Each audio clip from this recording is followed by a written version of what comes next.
Hey there, friendlies. How's up? I hope you can hear me. Otherwise, that would have looked really silly just there.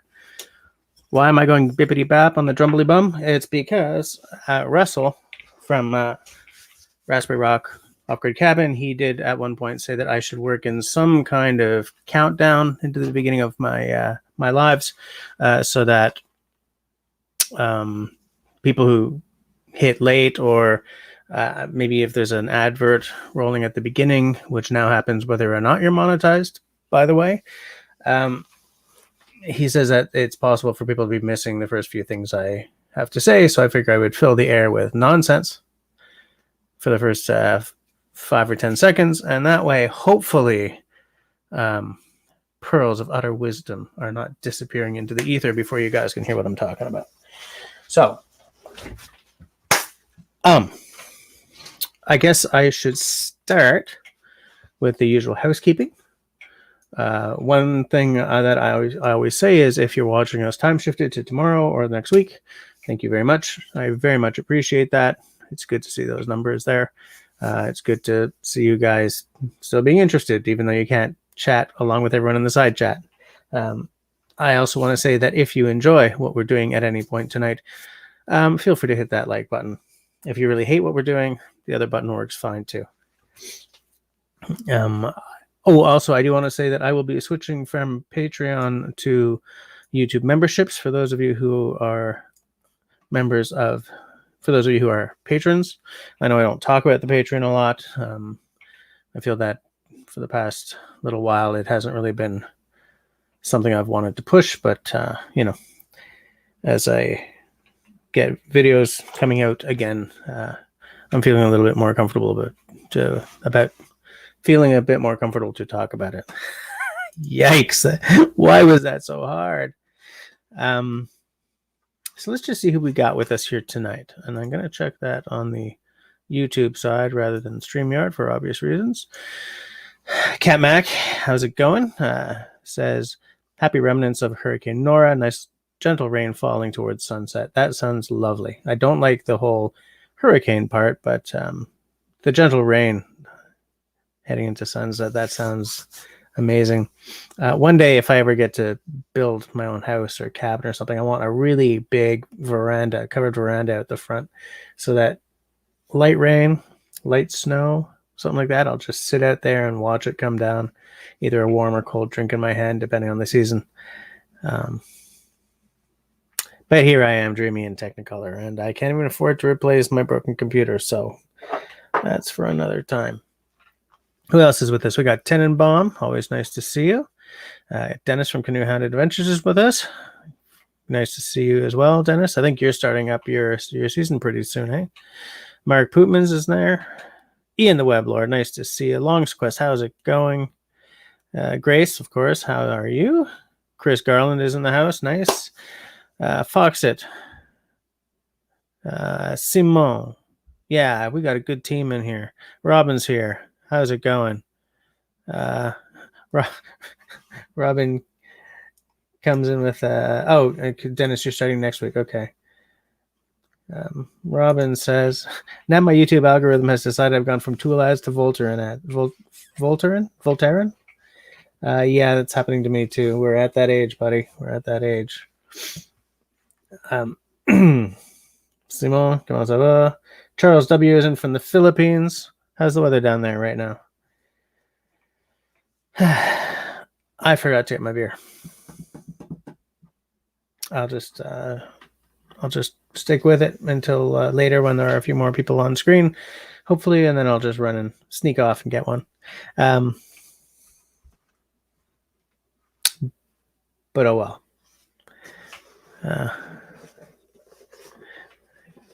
Dennis says Voltron is better than Preparation H.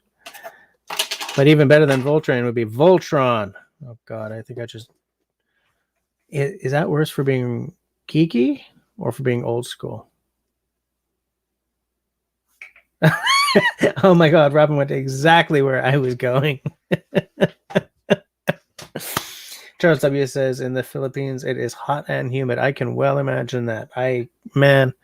I'm not great with hot and humid. I'm okay with hot, but I really hate humid, and I prefer cool. Like, I'm really happiest in the 20 degrees Celsius area. And we've just come through some sweltering ass heat that I did not enjoy at all. Like, at all. But hey, it has cooled off a little bit. I spent a lot of time in the pool during that time. In fact, I had not been in the pool all summer. Yeah, all summer practically, but then it was just too rough. Too rough. So I got into that pool. Hike with Mike is in the house. How's it going? More mellow minutes from Hike with Mike on the Mellow Moments. Oh, Hike, I've forgotten forgotten. Was it Mellow Minutes or Mellow Moments? Oh well. But yeah, so got a lens here. What the hell? So that's me. That's figured I would show this off. Boom, boom, boom, boom, boom, boom. That's not gonna come into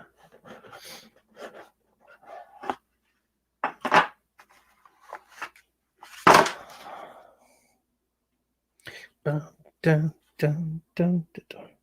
Now, here's a funny story. Russell's not here yet, but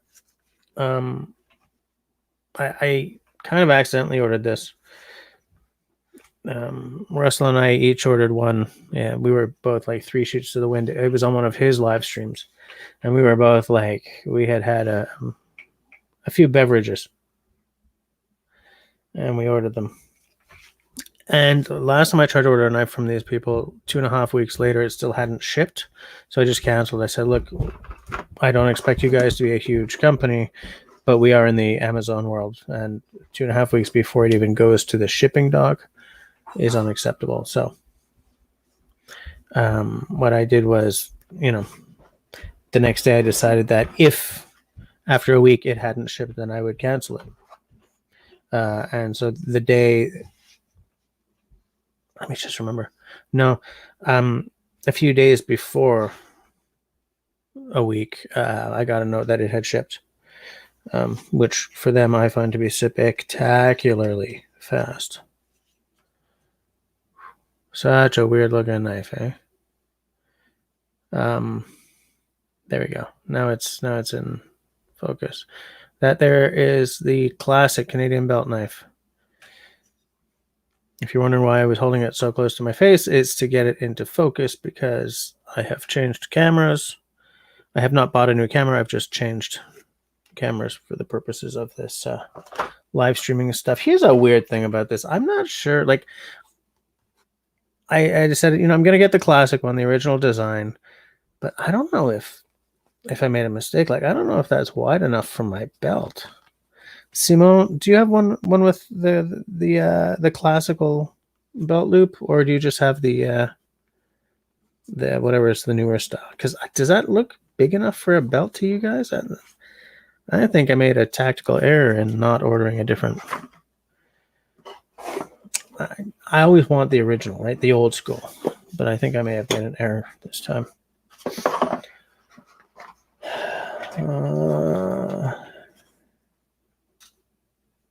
Hold on a second. Yeah, I don't need them on right now. I'm only going to need them on if someone comes on screen to do a little chit chat. Cold steel. I just would like to see how similar they are in size. Like, oh, well, there you go. They're like exactly the same size. The jimping on the cold steel is a hell of a lot more big and awkward. It's not quite as refined. The blade shape. Sorry. The blade on the cold steel is very, very slightly taller this way, but like we're talking probably maybe a millimeter, if that. The heat and humidity is going away. In a few months, we'll get the same temp with a minus sign in front of it. Yep, Simon is the weather realist here. It's going to be pretty damn cold. Yeah, Shawnee, it arrived. It shipped out way earlier than I thought it would. So it's here, and I mean, there's nothing I can do with it just yet. But I'm going to shoot a review at some point. What am I going to use it for first? The first thing I haven't even touched it, and I'm not going to. It will not get used until I do. Excuse me, a first impressions video. My initial review. That's when I use it first. Hi with Mike. Yeah, this is the this number one is to Canadian bushcraft knives. What like the Nessmuk or the Nessmuk or the Kephart are to American bush knives, right? It's like this is the classic Canadian belt knife.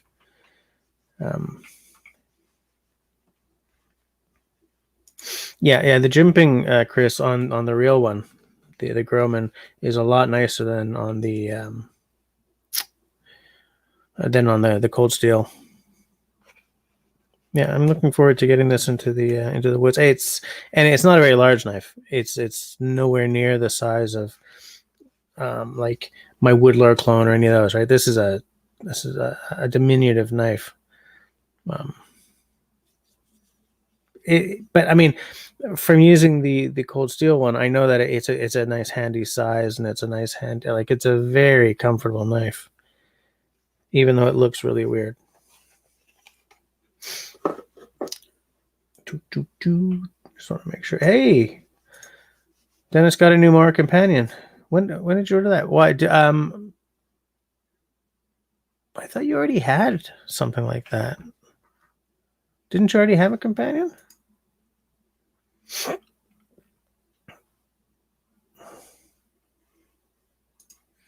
Yeah, I haven't looked at it enough yet. I probably could. Maybe that's why it's got sort of the double thing. Maybe it's designed so that you can do that, but I'm not sure how I would. Oh yeah, I would just slip it through. Like, I would just slip it through. I think you might be right about that. He said, doing it live on screen. No, because if I undo that, this just slips off.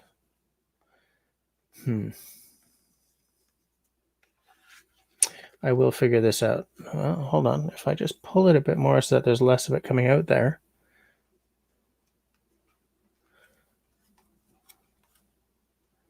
How did I do this? I think I came... I do not remember how I did this.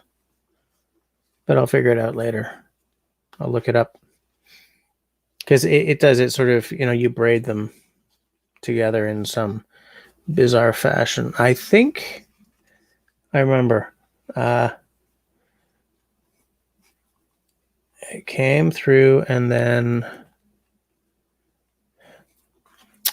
I'll look it up later. I'm not going to bore you guys by trying to figure this out right now. Boom. I'm getting behind on the comments here, guys. Hey, Steve. How's it going tonight? Whoops. Yeah, kind of. Russell, I was just talking about you. I was talking about how you and I got 3 sheets to the wind and ordered Grumman knives the other night. It's more than that ago. How long ago was that now? The other week? So I was wondering if yours had come in yet, because I know that you had to order it later. Oh, yeah, Russell hasn't seen it yet. So there it is. I'm just trying to figure out how this belt loop works.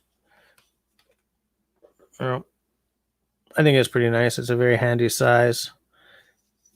Feels good in the hand. I haven't used it yet because I'm waiting to do a review. This is the bog standard one, right? Rosewood. Like it's the traditional bevel. Like everything on this is your straight up vanilla number one. Oh, you got the shipping notification yesterday. Okay. Hold on.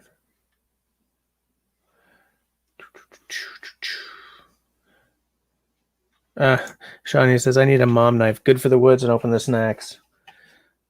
I mean, this one was like 125 bucks or something. The Cold Steel is the same shape and everything at $12 or something like that. But what did Cliff say? Go get a Leatherman. Yeah, a Leatherman is a nice option for that kind of stuff as well, especially because when you can fold it up. You're not worried about it slipping out of the sheath or you cutting yourself while you're trying to shoot it back into the sheath without looking or whatever. Yeah, definitely don't turn your nose up to a nice Leatherman. Excuse me.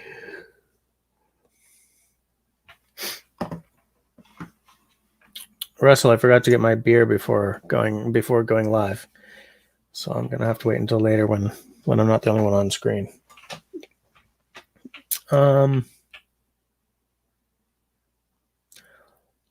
Do the steel on this? Oh, geez, I don't remember. I think is it 01? Did I buy the carbon or the number 1 carbon? So that's probably an 01 tool steel. Like really not much has changed on this knife since the first ones back in the 40s or 50s or whenever the hell they came out. Excuse me. Oh, by the way, hi, Sandsocks. Ron is in the house. How's it going, Ron?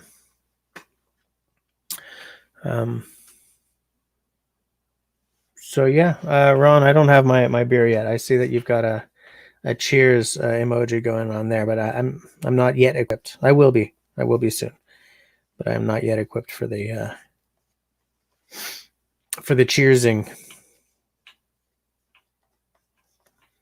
I think I may have just figured this out. Right? Is that it? Yes, I have just figured it out. Even though I told, it's still, that's a narrow ass belt, guys. I don't know.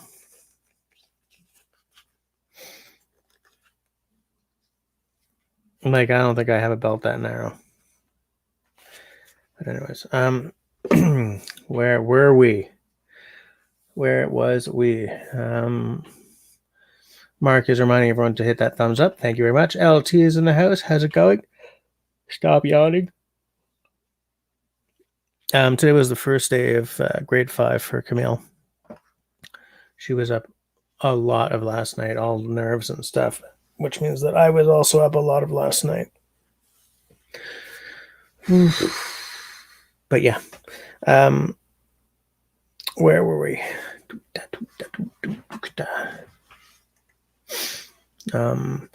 Shawnee's asking if I've been healthy snacking. Obviously, Shawnee's seen my my latest video. Yeah, I'm working hard at it. I'm not doing as well as I did when this whole thing first blew up, but I'm doing pretty well. We've just come through a time where we had like 2 funerals, like 4 birthdays. I mean, a lot of parties and stuff. So I'm not doing as well as I was before, but I'm not doing badly. I'm not doing badly. I'm sort of, my weight's nowhere near where I want it, but it's better than it was.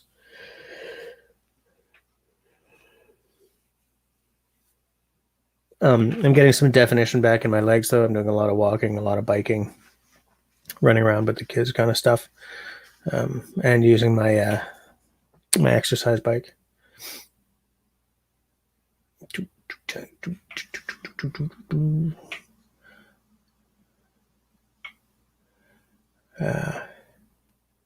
Yeah, Sandsocks. I'm a big 01 fan. But yeah, 3V is pretty nice as well. I think I have something in 3V. somewhere back there. I don't remember what it was. Oh, Russell, you went with the stainless again? Well, you live right next to a pond. I don't blame you.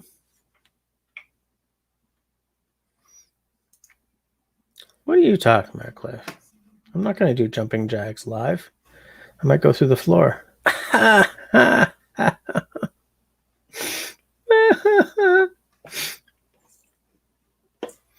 Yeah. Ever the problem solver, Dennis says, make a narrow belt out of paracord. I might have to do that to carry this thing, or I think it's too big for a neck knife, hey? I think it's too big to be a neck knife. Maybe not. I mean, some people have the Mora companion around their neck. Like, not everyone's neck knife is diminutive, right?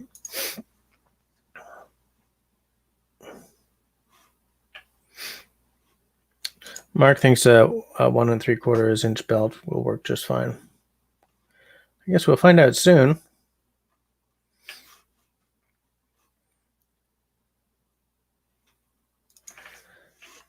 I don't know if I got that, Ron. Did you send it to me over the Book of Faces?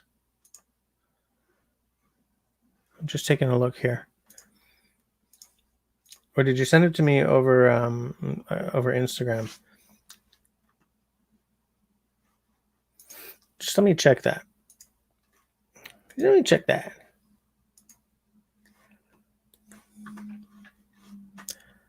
Oh, my line. Come on, Book of Faces. Be faster. Be faster. Do, do, do, do, do, do, do. By the way, so I'm using my DSLR with one of those battery things that plugs into the wall, like a power adapter. And then I'm going through USB into my computer, but I don't know if the camera is going to overheat after a certain amount of constant running or whatever. So I mean, I'm just, if I suddenly disappear, it's not on purpose. It was just, shift happens, shall we say.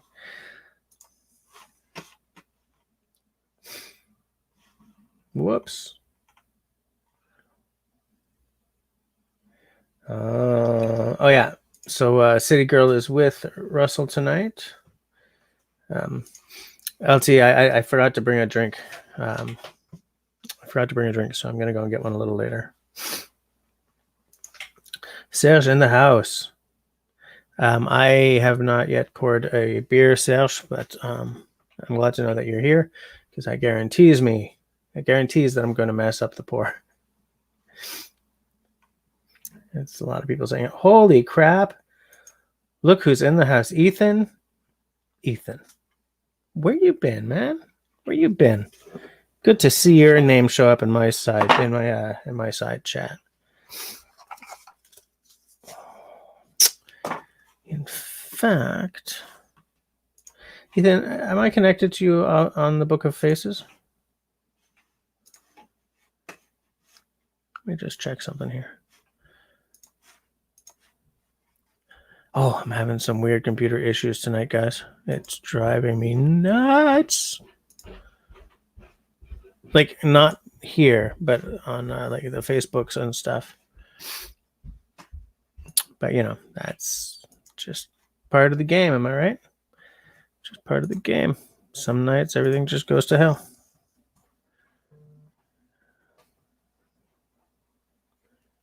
I just got a note from LT. Oh, you're drinking the Grants tonight. Okay. Yeah.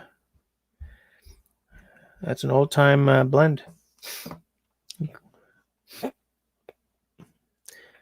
Avid outdoorsy. Boom. What? Ethan, I'm trying to send you a note here, but I am... everyone's just saying hi. I'm just using my my normal DSLR, the Canon, the 80D. I realized I had a USB cable for it, and I had bought the power adapter hoping to do this on OBS, because OBS just makes your live streams look so much better. I messed around a bit with OBS this afternoon. Not ready for prime time yet, though.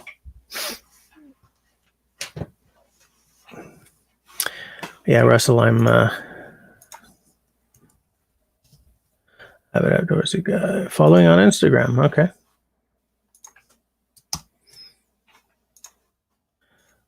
If that showed up there, Ethan. I think it's on the Book of Faces, but I'm not sure. I sent it to you somewhere. Are you drinking something tonight, Ethan?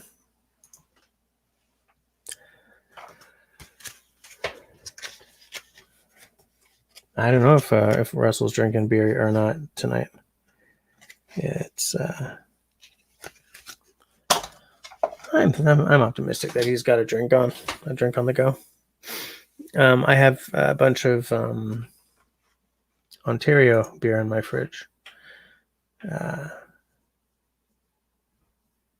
Thanks, Cliff. Look what he done. Look what he done. He sent me $20. How many? We got 23 people watching. How many have hit the thumbs up? 15. Come on, guys, make a man feel better about himself, okay? But yeah, I was interested to show this to you guys because I feel that the Groman Canadian belt knife has been part of my channel's story for so long because of the reason I originally didn't want to,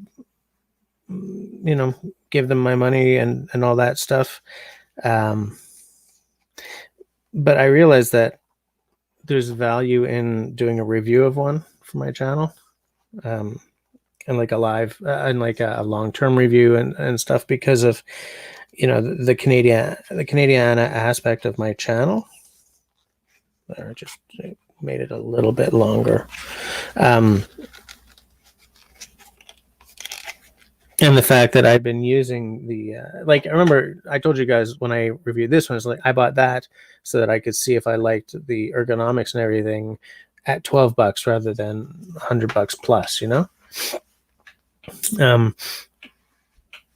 So I'm looking forward to getting this thing out in the woods. Now, unfortunately, the guy that I hit the woods the most with moved away to go to electrician school and then met someone awesome and bought a house. So I don't know who I'm going to be hitting the woods with over the next little while. But I'll figure it out.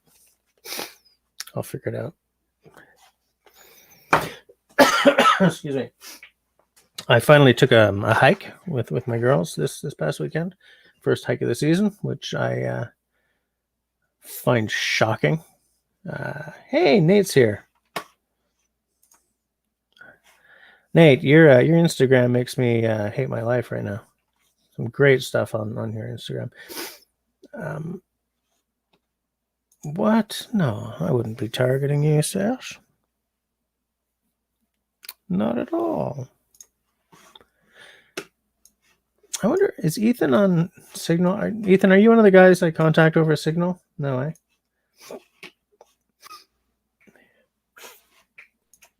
Speaking of Ethan, how's it going, mister? Oh, doing good. Can you hear me? Oh. Hold on.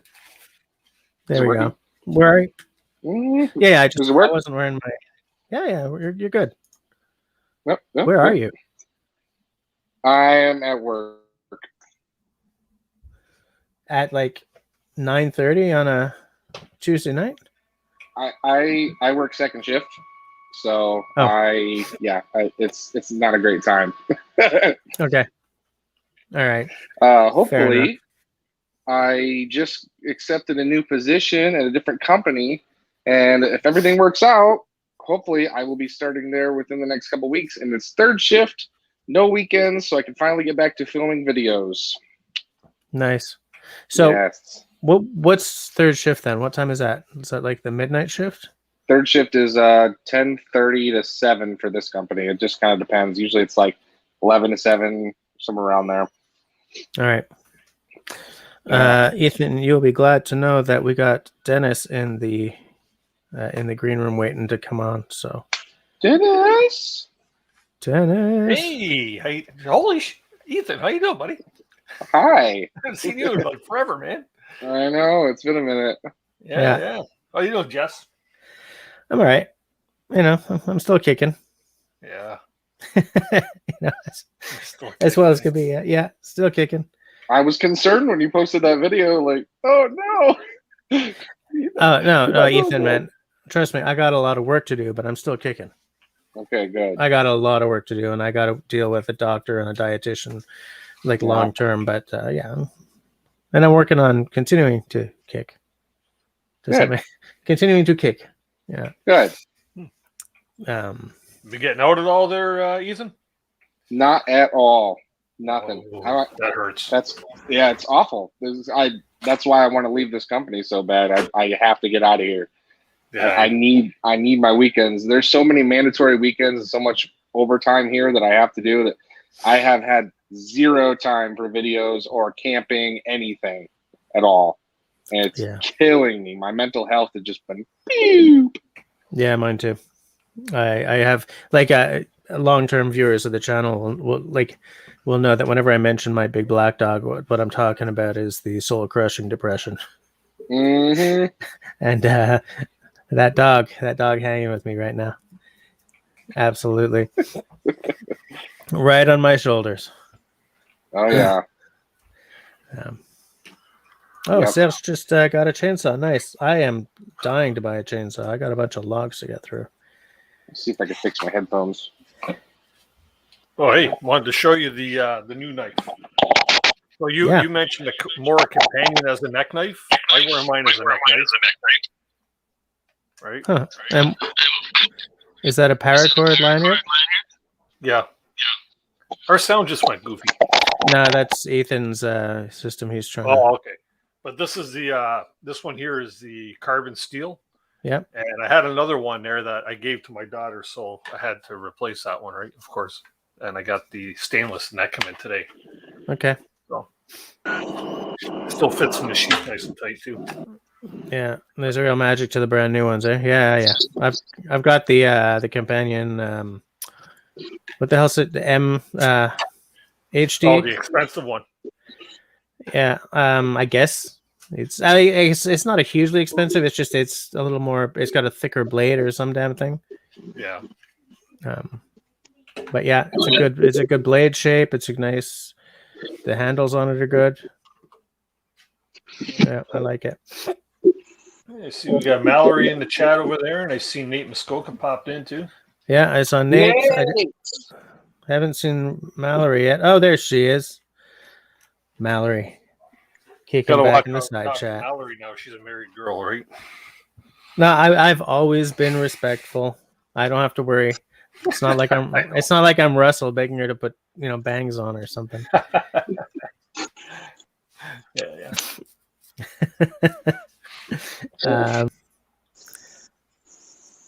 Hold on. Somebody who said, Steve. I was looking at the Buck 119, not sure to get it. What's your input on this knife? The thing is, Buck's been around forever, right? That's a classic brand. I haven't heard that they've gone crap in the past few years or anything. Certain brands, I don't know about you guys, but I don't really trust Gerber anymore. Whereas 30 years ago, they were a pretty damn good knife. I haven't heard, look, Buck is not exactly a high end. Actually, they've got a couple that are pretty expensive, but it's not like it's not a high end brand or anything. It's pretty solid for the price, I think. Do either of you guys have a Buck? I don't. It's a budget knife, but if a knife brand's been around for that long, it's been around that long for a reason. Yeah. I got a little folder Buck knife that I found on my solo canoe trip last year. Nice. And my big trip I did this year, I brought the Mora, right? And I brought the little folding Buck knife. Okay. And this never come out of my pack. I used a folding Buck knife for everything. But nice. It's just one of those cheap Canadian Tire ones, so it's not really a true Buck knife. It's named Buck, but it's not the quality of a true Buck. Yeah. Oh, it turns out Nate is just taking a break from prepping to head out again tomorrow for a Crown Land overnighter. God damn it, Nate. Oh, yeah. Way to rub that in, Nate. Rats. Tenenbaum actually says that the 119 was his first knife. His is still in good shape and a reliable choice. Tenenbaum, his bucks sort of stayed the same on quality as they always have. Like, as I said, they're not like a uber high-end knife, but they haven't, I don't remember them ever being rock bottom. I'm just going to go grab it, show you. Yeah, sure. I actually have a funny story about my first knife. Do you? So, yeah, my first knife I got when I was probably 6 or 7. My dad got me my first knife, and it was an old-timer folding pocket knife. Okay. And the first thing he told me when we got that knife and we got it home, he said, be careful. It's very sharp. Don't cut yourself. Okay. Well, I wonder what happened, do you think? Maybe fast forward 10 minutes tops. Uh-huh. My palm is just gushing blood. Just gushing. Nice. Nicely done. Yep. Well, yeah, Just that'll get yourself a beer yet? No, I've just adjusted my lighting here a little bit so I don't look so in the dark. But if you're back and Ethan's back, I'm gonna run and get one. I'll be right back.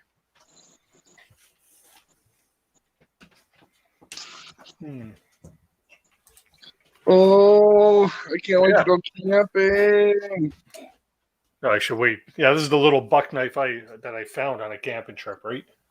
Oh man, It's like the little Canadian Tire $15.99 or something, right? Did you have to clean it for up almost the same price as a Mora, huh? Did you have to clean it up, or did you find it that way? I found it like this. It's stainless steel, so no rust. Oh, okay. Right. Gotcha.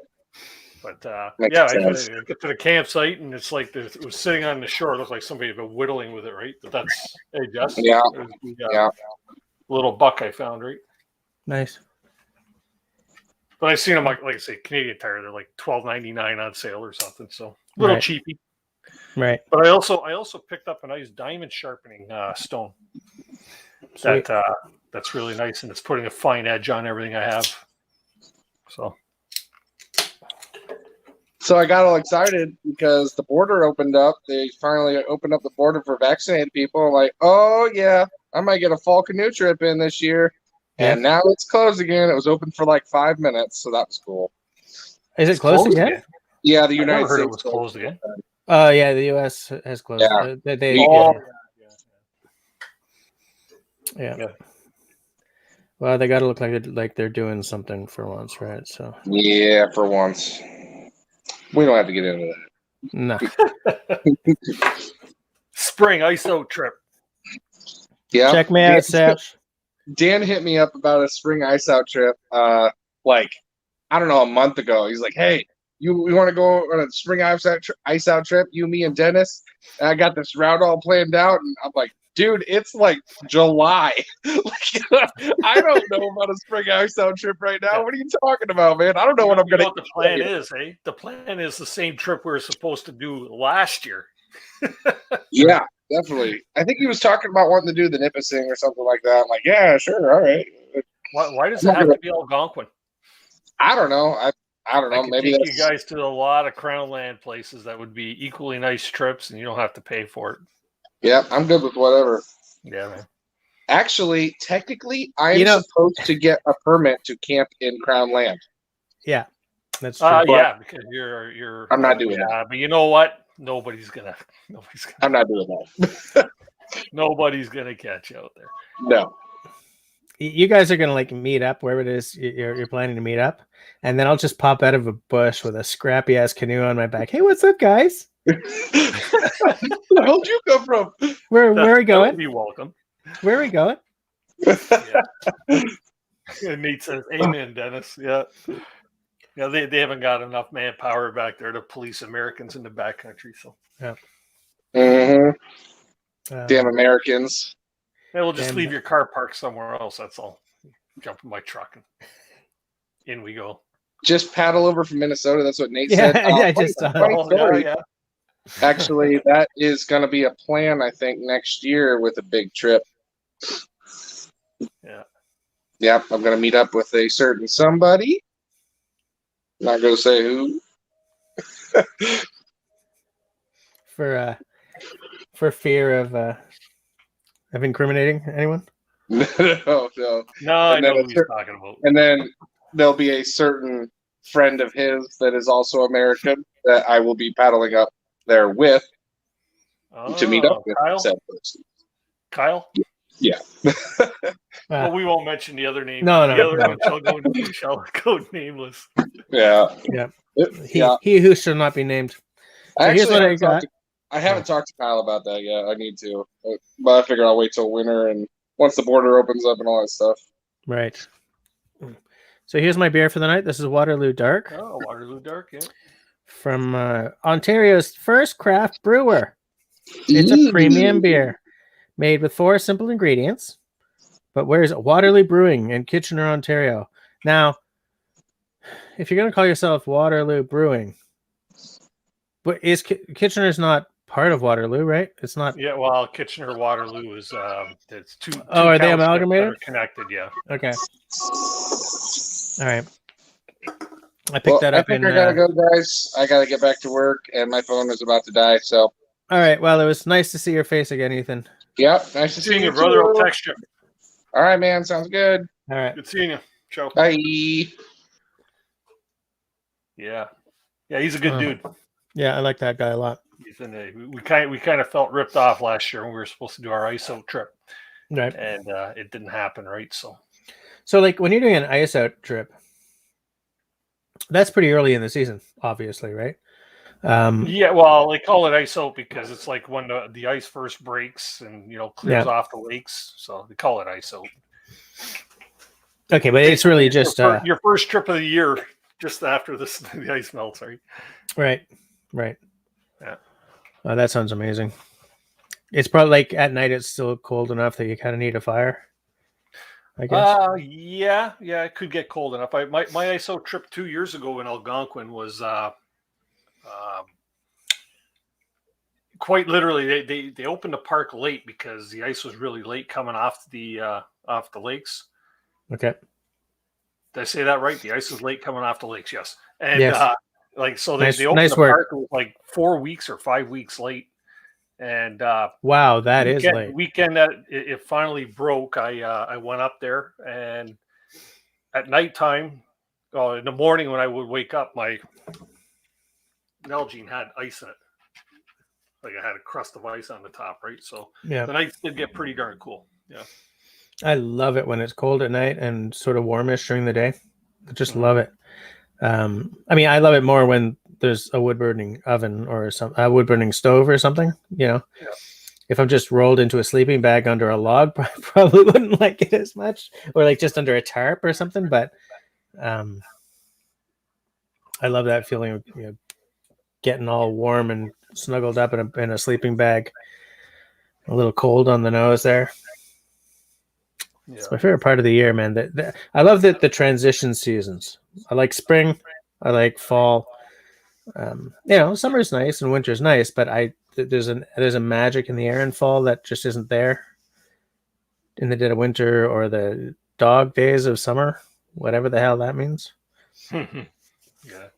But yeah. Some of those interesting sayings, you wonder where they all come from, I am going to bet you that the dog days has to do with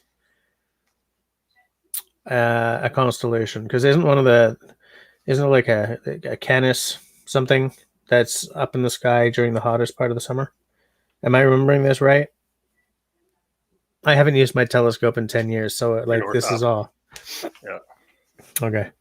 So I'm putting like fuzzy memories together with questionable knowledge. So don't hold me to what I just said.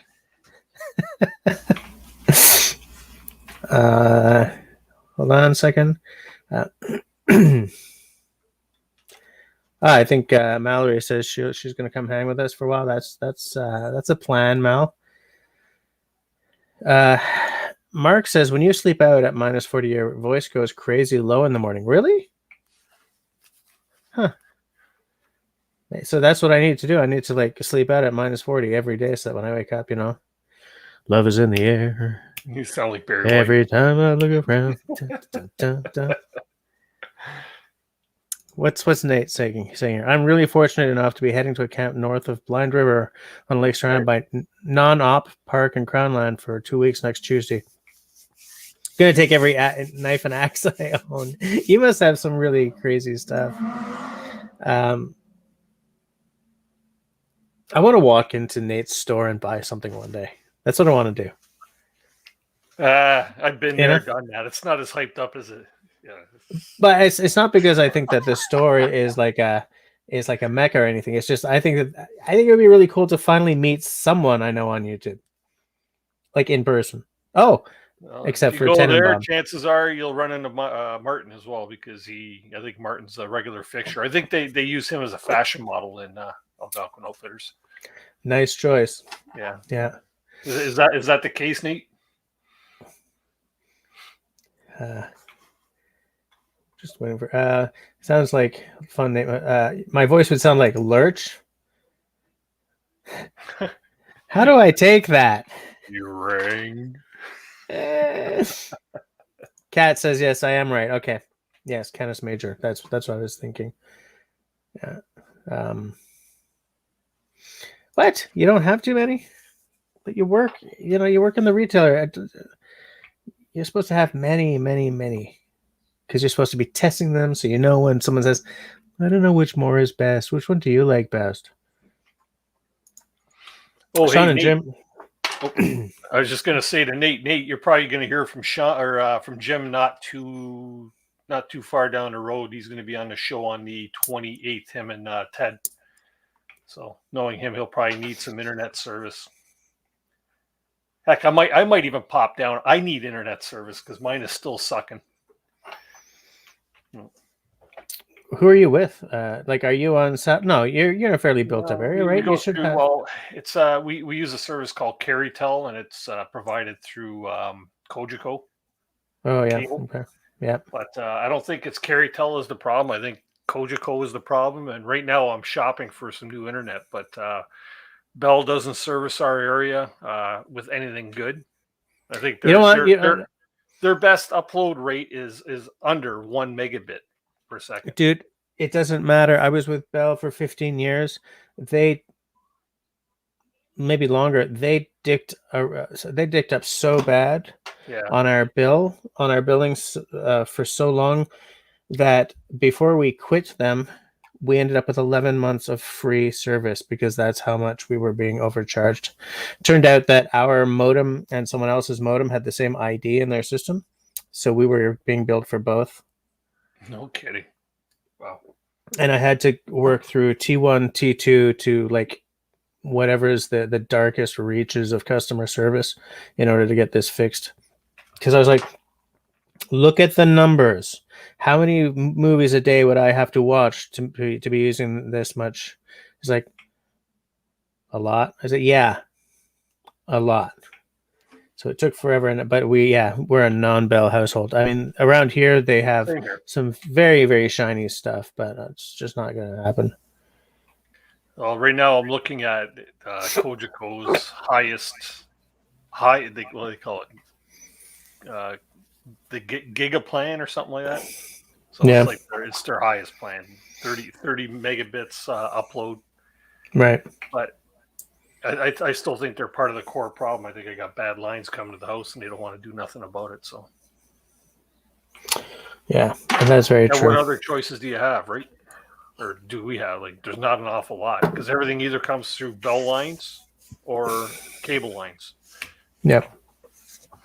Yeah, we're on cable. Yep. Looks like LT and I have something in common. We both used to do the. I used to be a member of the Royal Astronomical Society of Canada, but I let that lapse when I ran out of time to get the telescope out because of children. Nate has about 4 real axes and 5 or 6 knives. Actually, it's a pretty nice. That's a nice collection. It's not over the top, which is nice, but you have enough that you got choices when you're hitting the woods. Simone, I could always use help when it comes to this kind of stuff. I am not a techie nerd, that's for sure. and I don't mean any disrespect by saying nerd, but I know nothing about this stuff, and all I know is I got bad internet. Like I already dropped out how many times here tonight, so. Yeah. But dropping out on my live stream is not a problem. It's when you drop out on your live stream that is like, wow, that's unlucky. I've got next week is my first show, right, for season 3. Yeah. The week after that, I have a huge guest on in my books. Got Les Stroud, Survivor Man's going to be on the show. Oh, that's a good catch. Yeah, and then I've got a few other big names over between the end of September and October that I got to make sure I got good connection, because I can't have what happened last season with me falling out the whole time. Heck, that one show with Camper Christina.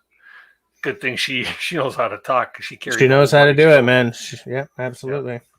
And it was like no fault of my own, right? Like, what are you gonna do? So. Yeah, absolutely. I'll do that. Small thanks. Appreciate the offer. Yeah. Okay. I see what he's saying. That's fine. I'll drop you his info afterwards if you want. Sure. So if your next season is starting next week, so how long have you been working on getting that season pulled together?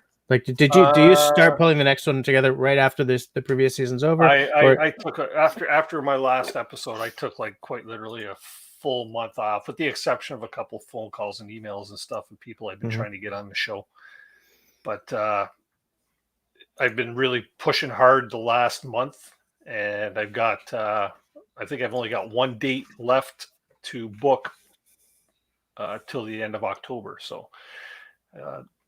Like I said, I got some pretty interesting shows coming up. So nice. I don't want to let the cat out of the bag quite yet on a few of them, because you never know what can happen between now and October. Yeah. But one fella from the province of Newfoundland, I've been kind of after him for quite a while now. I'm pretty sure I know who that would be. Yeah. I won't say the name. Don't want to jinx myself, but he's going to be on too, and. Yeah, it's gonna be a fun season, at least the first half. So, yeah, sounds good to me. Yeah, sounds good to me. Russell, how you doing, buddy? Good. How you guys doing tonight? Oh, can't hear you, Russell. His volume's low. Yeah. Hello. Yeah, your volume is down a bit. He's going to work on it. He must have been out in the -40 and his voice is really low. Yeah. He sounds like Lurch. There it is. I'm using my new Bluetooth earbuds, and for some reason StreamYard said, "Hey, you're using those for your mic as well, right? Not this beautiful Yeti you have in front of you." Right. Good old StreamYard, eh? Right. Yeah. So, Russell, your knife has not arrived yet. No, I just got the shipping notification, actually, I think yesterday. Okay, so it'll probably be next week. Yeah, just yesterday it says it was picked up. Okay. Yeah, item picked up by Canada Post. I don't know why. Well, actually, yeah, I do know why. Because you ordered your knife that one night, and I couldn't, and I ended up doing mine a week later. That makes sense, right? Oh, you did a full week later. Okay. Was it? Or was it? Did we do it that Saturday night? I did it that night. You were having trouble, and you said that you would do it later. I don't remember these things. Well, no, we were both completely. I mean, we weren't exact. For the win. Yeah, we were. You guys were sailing. We were drenched in booze by that point. Yeah, both Mark and I caught that at the beginning of the stream where you said I kind of. Well, because I was trying to mitigate the. I was trying not to admit that, man. We were a couple of happy dudes. Nothing wrong with that. Yep. Yeah. Hold on, I'm just getting. Yeah, absolutely. Very true. I'm trying to send Mallory the Laurie. There we goes. Was that the right one? Oh, I'm early tonight. Are you? Yeah. Yeah, you're like a whole. You know what's weird? What is up with that? You know what's Actually, weird is I was watching this on YouTube. Jess, has I was ever watching this on happened where I YouTube and was I'm in the getting chat terrible. before you even come on? Sorry, what? I said, has there ever been a time that I was in the chat even before you came on? I think that Maybe was the once. Yeah, Oh, I I think don't even once. think so. No, I think that was the very first time I've ever been on before you actually come on here.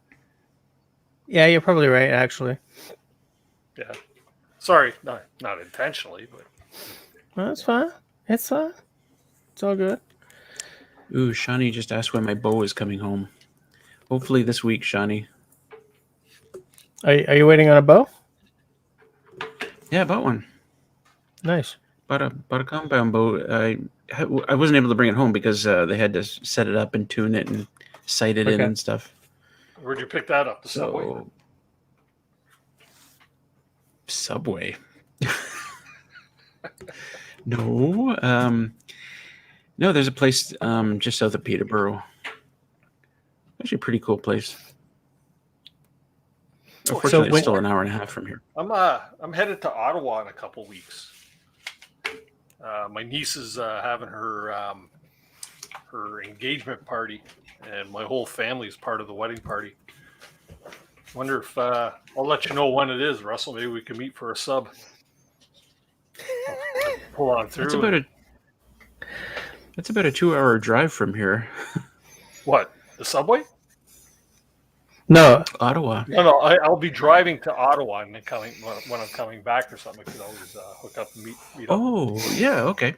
On the drive-through. Sure. I'll let you know. I'll connect with you with some details. Sure, it'll be a bit out of your way, but no, I could come down and meet you like in Trenton or Belleville or somewhere along the road. Yeah. Be pretty cool. Sure. that'd be a bit of all right. We'll try and plan that out, see if it's logistically sound to do. Yep. Of course, it's logistically sound. I drove all the way to Ottawa to meet up with Tenenbaum when he was in Ontario a couple of years back. Yeah. So I mean, if I can drive that far, you guys can definitely work something out. Maybe shoot a little video while you're at it. Yeah. Mallory, I gave you the link through Facebook, by the way. I'm just looking through the side chat here.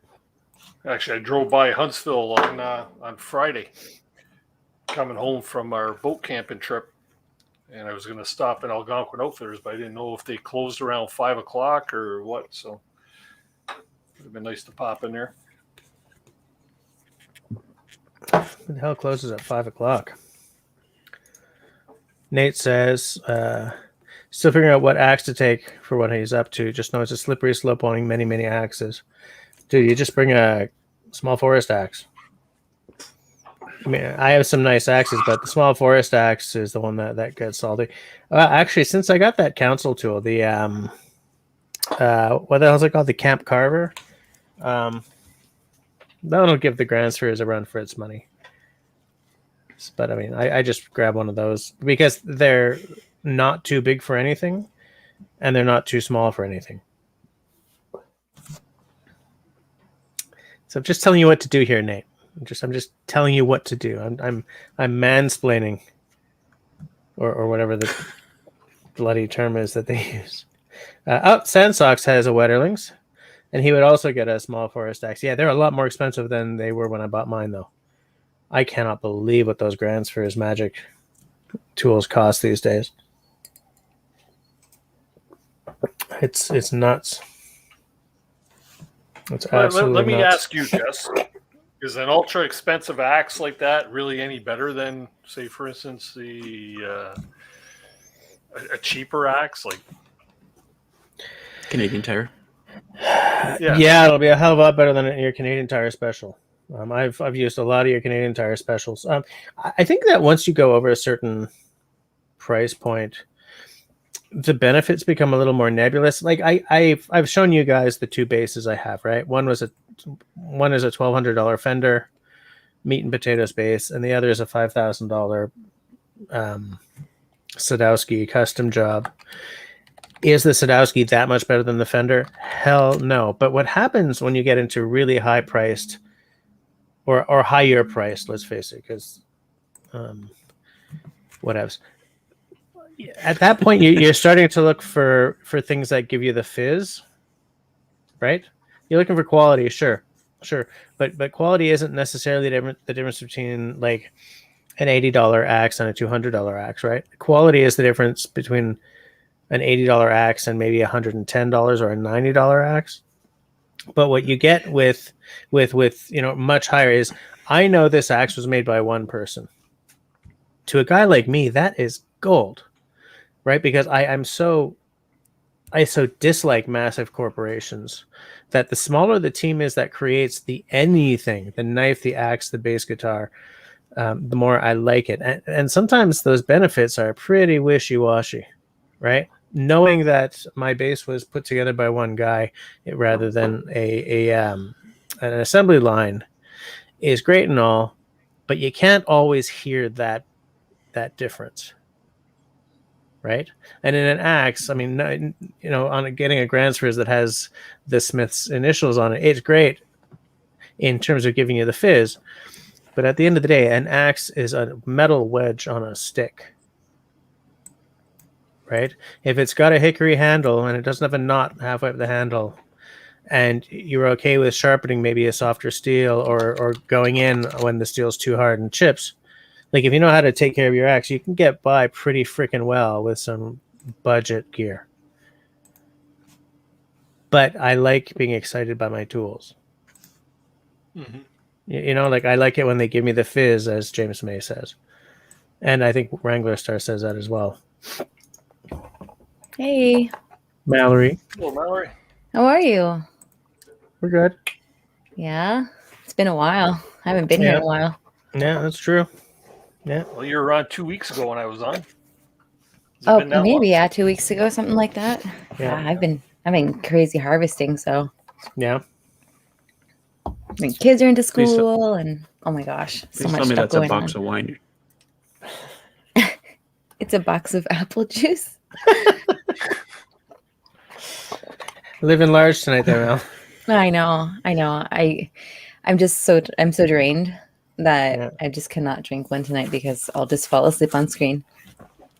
Fair enough. I'm gonna try not to yawn. Try not to pull Jesse on me.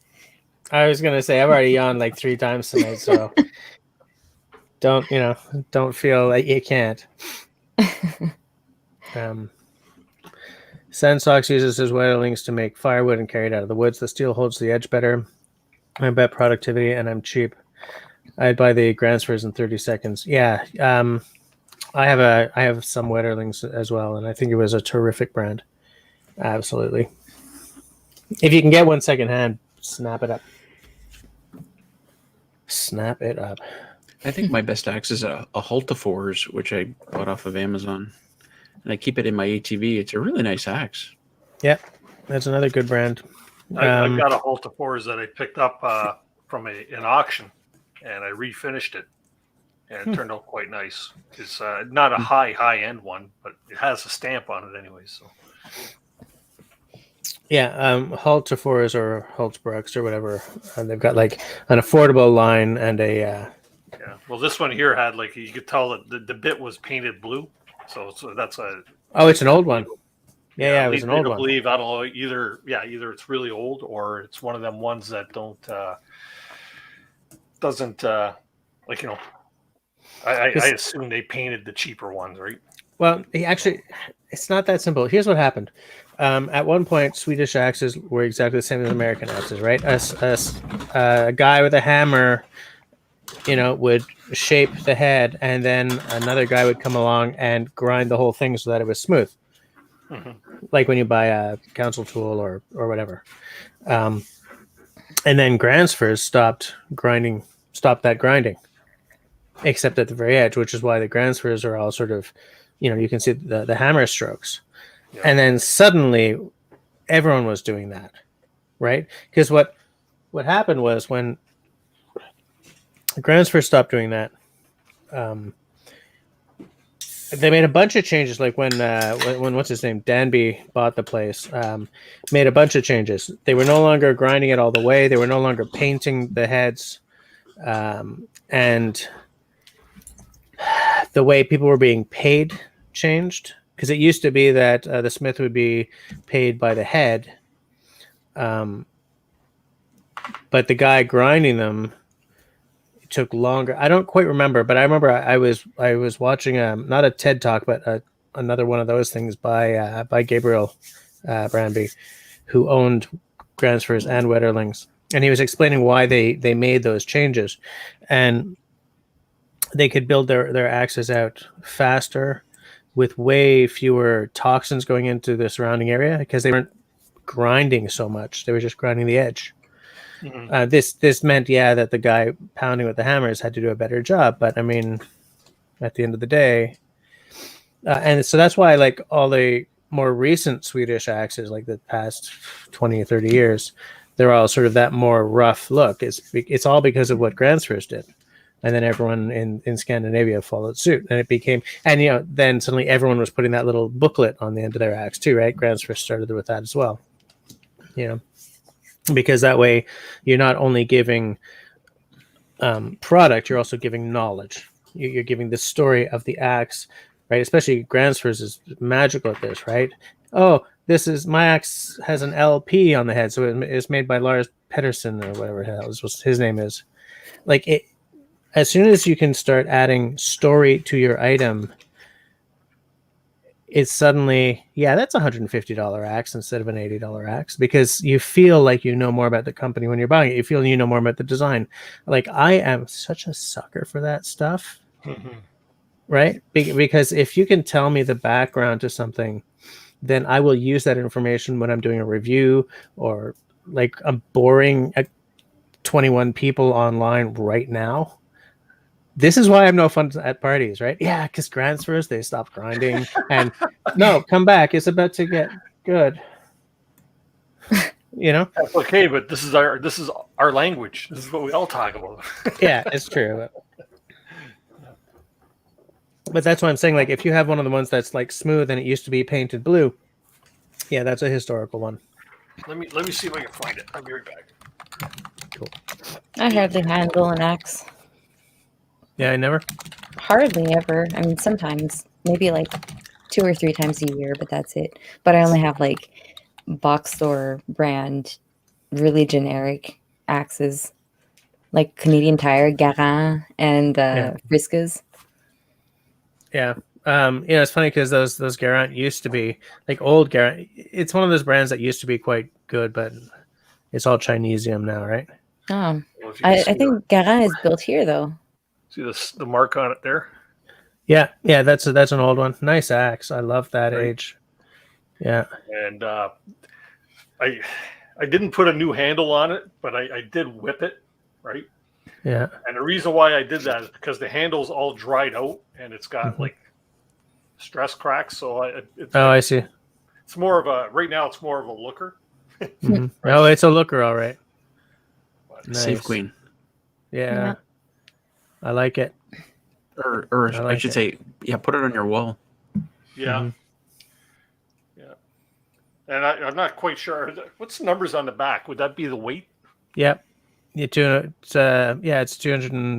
it's a third of a, what is that? The top number is in grams. No, the top number is in imperial and the lower number is in grams. It's the weight. I think I got that. So probably 2.25 pounds, right? Yeah, and so below that, what's the number? 1.0. So it's a kilogram? Oh, okay, yeah. I guess that just makes the sense. Math work out. I know that they give you the weight in imperial and in modern. That does work out actually. Yeah. Yeah. The kilogram is 2.2. The original handle on here too, eh? Yeah. The way it's mounted. Yeah, Mallory, I think you're right. I think Garante is actually made here. Yeah, there's one here definitely not too far away from my place that Yeah. makes because I know they're like really good sponsors and like for a whole bunch of stuff going on in the local area. So Yeah. Yeah. like anything that's tools for gardens or axes and stuff like that, they have it. Yeah. And it looks like LT is agreeing that they're made here. Yeah. Yeah. And Tenenbaum is backing me up on the 2.25 and 1 kilogram. Yeah. Okay, yeah. Yeah. So I learned something today. I will talk about axes till the cows come home. Let me tell you. Oh, I know you will. I know you. Or in Mallory's case, till the horses come home. What? You know, when you had Rooster on the show, you're like a kid in a candy store, right? He's good people, man. He's a nice guy, and he's got a real good heart in him. Which is Sandstocks has a trooper. That's like your Canadian Tire special here. I bought a couple of trooper handles. One of them was terrible, but one of them was really good. That's the thing with like mass market stuff. It doesn't mean that everything you buy is going to be crap, right? Every now and again, a handle with great grain will slip through the cracks and end up on the store shelves. Yeah, you were going to hook me up with your axe handle guy. I thought I did. No, I don't recall seeing it. Jeez, No rush. okay. I got about 4 or 5 axes I want to refinish. Yeah, I do too. Yeah, I do too. What? You guys and your axes. I got like 4 axes. One that sits beside my wood stove that I never use. A tiny little thing. I've got an axe I use for splitting. I don't even know where it came from. It's got a great big maul on the end, and it's probably duller than like my finger. And I've got another axe, like a Canadian Tire axe, that all it does is bury itself in wood. Really, I don't whack it, and then I'll spend the next 30 minutes trying to get it out. Doesn't matter what the wood is. And then I got the fours, which there's nothing worse lives on than a dull blade. Russell, how big is that Hultifor's? Is it like a felling axe? Yeah, of course I want to see it. It's who medium. you're talking to? It's a medium. All right, I got to go outside and get it. Right. You know, Grace, earlier she was saying... A buddy of mine that owned, like he was in the same business as I am. He was retiring and he was clearing out all his tools. I went there, of course, and bought a bunch of tools off him, and he had these 2 old axes sitting there. They both need to be hung. Those are 2 of the ones I need to do. But one of them's there's a mark on it, and it's oh gosh, what's the name of it? It'll come to me. It sounds like an American brand. True Trooper. Trooper. Oh no, True Temper. True Temper. That's it. Yeah. Very classic. Very, very classic. Why did I just say very? It's either classic or it's not. That's like people saying very unique. I'm like, you. Very unique. You're either unique or you're not. So what I meant to say there, Dennis, I'm sorry about the... Is that a good brand, or is that a nice classic brand? These days, I mean, none of them are... The only really good American brand left is Council Tool. It's like they're, I think, the only one of the old brands that's still doing it in-house. Yeah. Everyone else has sort of moved to offshore or relabeling other people's work or blah blah blah. But the thing is, if you have an old True Temper head or an old Plum or an old any of those, you've got gold in your hands. Yeah. And I don't mean like old as an 18. An older one. It's like very old. Yeah. Yeah, absolute gold. If prices hadn't started going through the roof at the flea markets, I would have way more axe heads than I do, let me tell you. Here's what I want. Here are one of the things I want.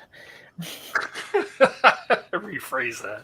Yeah, because, so many wants, so few days left in my life. You guys know Hudson Bay axes, right? Like the Hudson's Bay pattern? Yeah. Mm-hmm. I think Norland really made them really big because there's still a bunch of them around. I want the original. I want one of the original Hudson's Bay pattern heads from Plum. It was very different from the Wetterlings, the Norland, like all those other ones that came later. They're all much more wedge-like, but that original Plum one, elegant as hell if you look at it from the top down. And I think that I want to hold one of those. I want one of those quite badly. We'll put it out there. I'm sure it'll come true one day. Yeah. I'm pretty sure you're right. Everything comes to me at some point. Absolutely. So let's see the axe, Russell. Somebody was talking about O-lights. This is one of my O-lights. He said not bringing out an axe. What do I have? I think I have O-lights, but I don't know where they are. They contacted me a little while back. The dog's head off. Did they? Yeah, they contacted me and they're like, okay, let's collaborate. And I'm like, yeah, sure, that'll be awesome. And they're like, oh, I just noticed you're a homesteading channel. Oh, we fit more with off-grid. I'm like, okay. Why did you contact me in the first place? It's because the people they have doing the contacting are their interns, they're beginners. Yeah, look at that axe. That's nice. I love it. Yeah, the stamp on that's a little predominant than the one on mine, eh? Yeah. Well, his is later. Yeah, his is later than yours, Dennis. Punched it with a press. Yeah. It's a good size for my ATV. Mm-hmm. It is, and it's what I use it for is like driving on the trail. You know, sometimes branches or trees come down, and I don't want to carry my chainsaw, but I can carry this pretty easily on the ATV. Yeah, I can hack stuff up. Yeah, I like that axe. Yeah, very nice. Yeah. Hold on a second. Sandsock says, I had a Plum Boys axe and I blew a chunk out of the face when I was cutting wood at -20. Yeah, a lot of axes will like even Gransford says if you're out in, I don't know what -20 Fahrenheit is, but if you're below 0, try to keep it in your jacket or something to keep it warm and not get brittle. Really, the steel will get that brittle that it'll break? There's always an element of old wives' tales to this kind of stuff, but I mean, why take a chance with a $200 axe, right? Yeah. I don't know. I like cutting wood when it's really cold. The wood just splits. Yeah. Snap. Yeah. Simone says, I don't need a Hudson Bay pattern. I need a Montreal pattern axe. I have a Montreal in there somewhere. It needs a handle. Damn it, needs a handle. And my Montreal, I think, is also is that a Halterforce or yeah, I think it's a Halterforce. They're one of the few people left making Montreal patterns still. Axe talk, a little devil too, yeah. I'm in a good mood. Dreaming about axes. Yeah, me too. I just got a new t-shirt today. Do you guys know who Mr. Beast is? Yeah. Wait, you got a new what today? Ah, nice.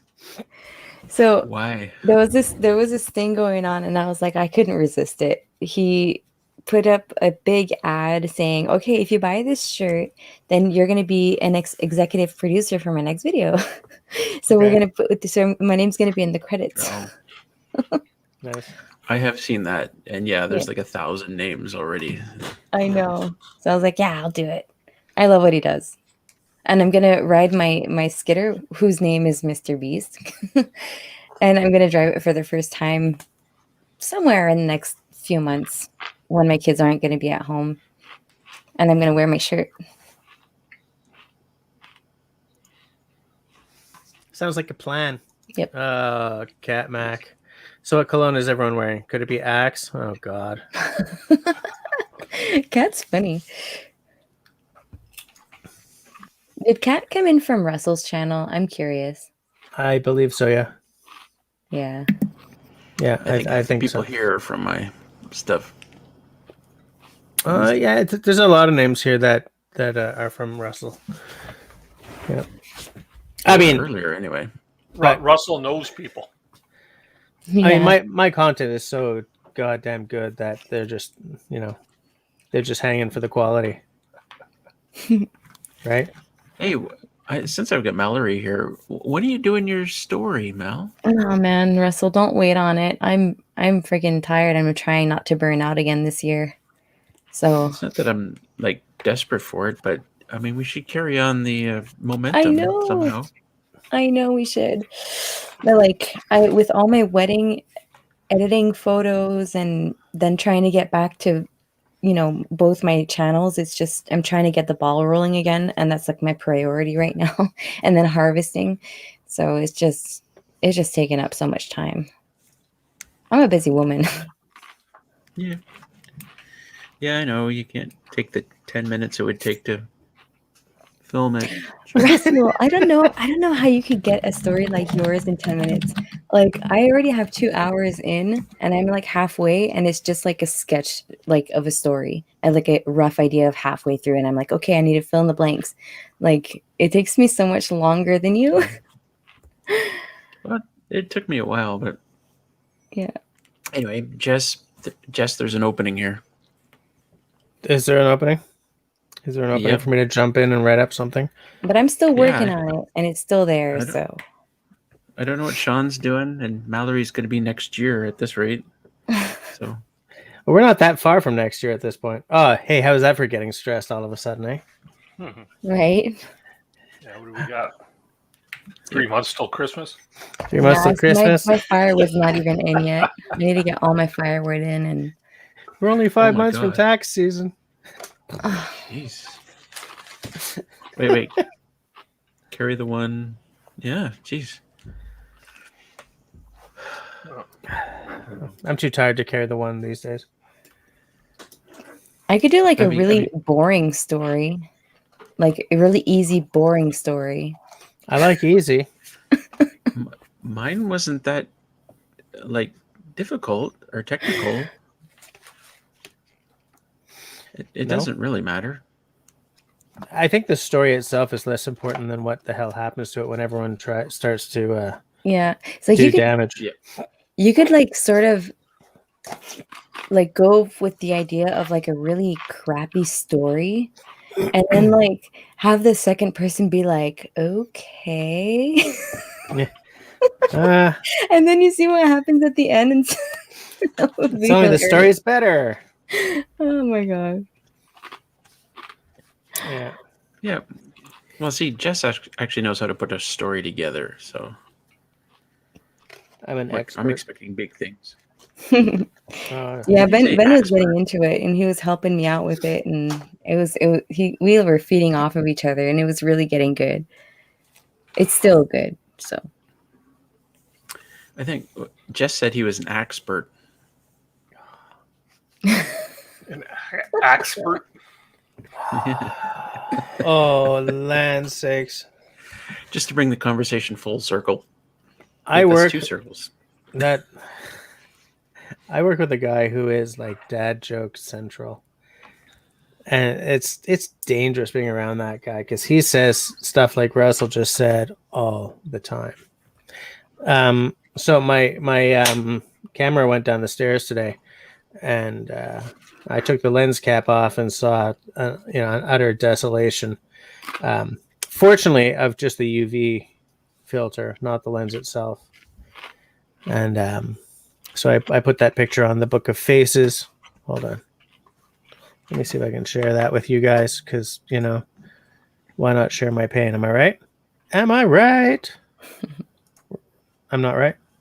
You're right. Thank you. Thank you, man. Okay, I was so listening. Somebody's got to feel your pain. Russell doesn't even watch my videos, so window. It's okay. So this is me watch having yours gotten either. the UV off. beautiful. The UV filter. Oh my gosh. Oh. I've already thrown it away. I'm not doing anything with it. It's beautiful. What kind of pictures do you take with that on? He's running back to the trash now. yeah. I'm like, I'm going to You get should have checked. it. how'd I you don't break think you that? Oh, it went down the stairs. Oh shoot. Yeah, I went down the stairs. But you know how I know that the lens is okay? Do you know Take a how I picture know? with it? Take a that the picture lens is with okay? it? I'm using it right now. Oh, Okay. there you go. I Nobody maybe you noticed had that I two, changed but- my camera tonight. Nobody noticed that there's You bokeh stream behind through me. your DSLR, yeah. No, I usually stream through this Well, horrible I little. did notice you were a That's little the same one I clearer. got. Well, Oh, Yep. it's on StreamYard. You're not going to notice much. I got bokeh behind me though. It's out of focus back there. But I did notice that you Honestly, were a I little clearer, don't. but I was like, not enough to really talk Yeah, about it. it's because as Dennis was saying, the thing about StreamYard is unless I pay the $30 a month, I'm streaming to you in glorious 720p. So Yeah, you're the streaming sharpness it is not here. going to be We there. But see it. We see it in StreamYard full HD, but you're streaming it out 720, right? yeah, So absolutely. Which is great. Honestly, I don't Oh. look at you that closely to notice stuff like that. It's okay, Russell. That doesn't hurt me. Nothing does. I'm Gen X. I don't actually feel anything. see, Serge noticed it. Serge, oh yeah. Nice. Well, Serge, he notices things. He understands. Yeah, 720p. It's great. I didn't bring whiskey downstairs, so maybe I'll. There's a half hour left. Do I open another beer? Go. I'm not going to Why be able to haven't you? hang for another half hour, guys. Unfortunately, I need to set up my videos and stuff for tomorrow, and then I go to bed. Mallory's getting old, boys. Yeah. She's getting old. She's married, so she's all like, okay, life is. Man. Yeah, I wish all this had to do with my husband, but no. I do this all on my own. But he doesn't honeymoon's support you. over already, eh, Mel? Yeah. You know what I mean. I do this to myself. Yeah. It's hard work. It's really a lot of work having two channels that are monetized and that you're trying to feed and then editing the wedding photos. Like I have over 1,000 photos to go through and sort and then edit. Why bother? Then they go in a book and they stay there on the shelf. And you never. No, they're not. They're going into my YouTube video. Oh, okay. And so it's like I'm not doing this for nothing. Yeah. Like I even have like formats to fit the screen on YouTube, and then some to fit my stories and stuff, and like Instagram, and so I got a lot of work to do. Right. I just want to answer. Mark is asking how far away the lens is from me. I would say whatever the heck this is, plus like 3 inches. So, if I'd known you were going to be asking me hard questions, I would have brought like a tape measure or something. But So somewhere between 6 inches and 3 feet. I'd say it's 3 feet. You have a 3 feet long away. arm or a short arm? I'm 5'7", string bean. Okay, so what do you think it is? Yeah, I'd say it's about 3 feet away. Yeah. Yeah. I messed And I around a think lot with my arm Zoom. must be 2 feet.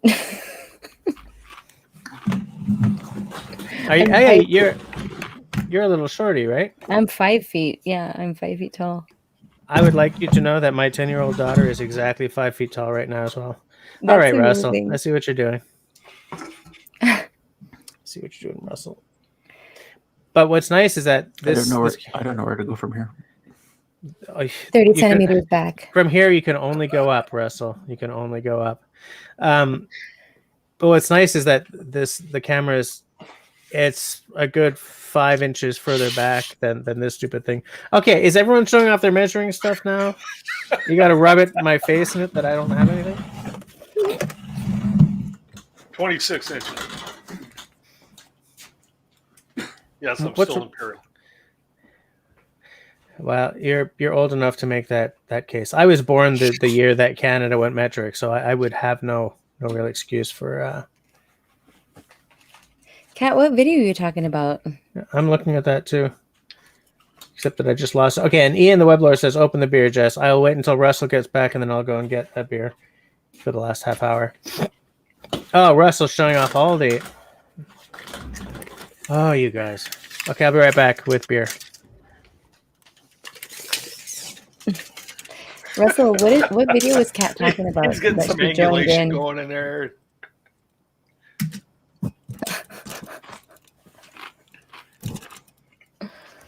Russell, did you finally learn how to use one of those things while building your cabin?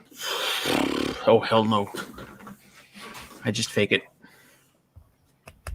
Actually, I'm not sure they have all the numbers on these ones. I remember the one video you put out there when you were putting the siding on, or the tongue and groove up on your roof. You measured the one, come back, put it on, go, how did I do that? You measured 3 times, you still cut it short. And I haven't done any of that since. I just stopped right there. Haven't worked on it again for a year and a half. Yep. Oh, so Kat joined into one of your live streams on your members only? Okay. Yes. I don't know. She didn't make a fool of herself any more than anybody else did. It's the same thing everybody goes through when they join a StreamYard for the first time. They feel all awkward and Yep. right. Heart pounding, sweat. Tape measures. Can't hear you, Jess. Yeah, can't hear you. I was just saying how much I hated all of you, but in a respectful way. What I was saying is I'm awkward all the way, so it's not like it would be out of my way to be awkward on StreamYard. Is that one of those rulers you twist open and? So it is 30 inches from me to the lens. So I don't know what that is. I don't know what feet are really. So okay, it's 76 centimeters. Jess, look at the bottom of your legs.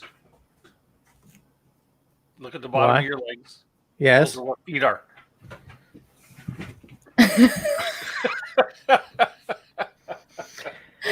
Oh my gosh, Jenny, you get along so well with my dad.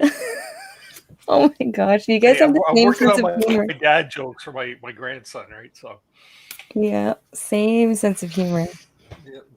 Hi. So what I got here is Muskoka cream ale. Cheers. All right, I might guys. have one of them in the fridge downstairs. I'm gonna grab my last sip of my juice box. Yeah. And then hit the hay. So Okay, I need a beer now. I'll be right Yeah, back. because those juices can really knock you bye, out. my axe fellas. Bye. See you next Bye, time, Mel. everybody. Yep. See you later. Bye.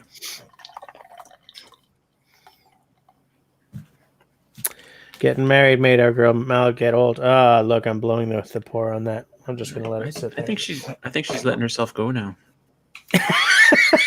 It's such a Russell thing to say.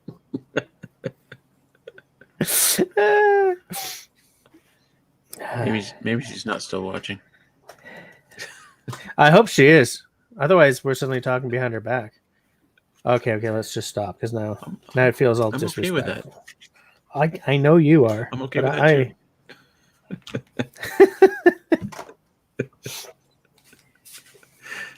Oh, I missed Mallory taking off. Yeah. Do you know her, Mel, if you're still in there? Yeah. Have a good one, Mel. Let me see if I'm doing this pour all right. Cheers, boys. How many people are still watching? I can't tell. 17. 17. Wow, we're not being Oh, that bizarre. interesting. Thanks, guys. Only the ones that And count are some still of us here. some of us are being highly disrespectful. But whatever. It's not my live stream. Yeah, you're not doing yourself any damage, eh? I'll tell you something. Okay, she is still watching. Thank the gods. Because we were like ribbing, and then I had this horrible thought, maybe she's gone, and now we're just being epic assholes. Yeah. I love it.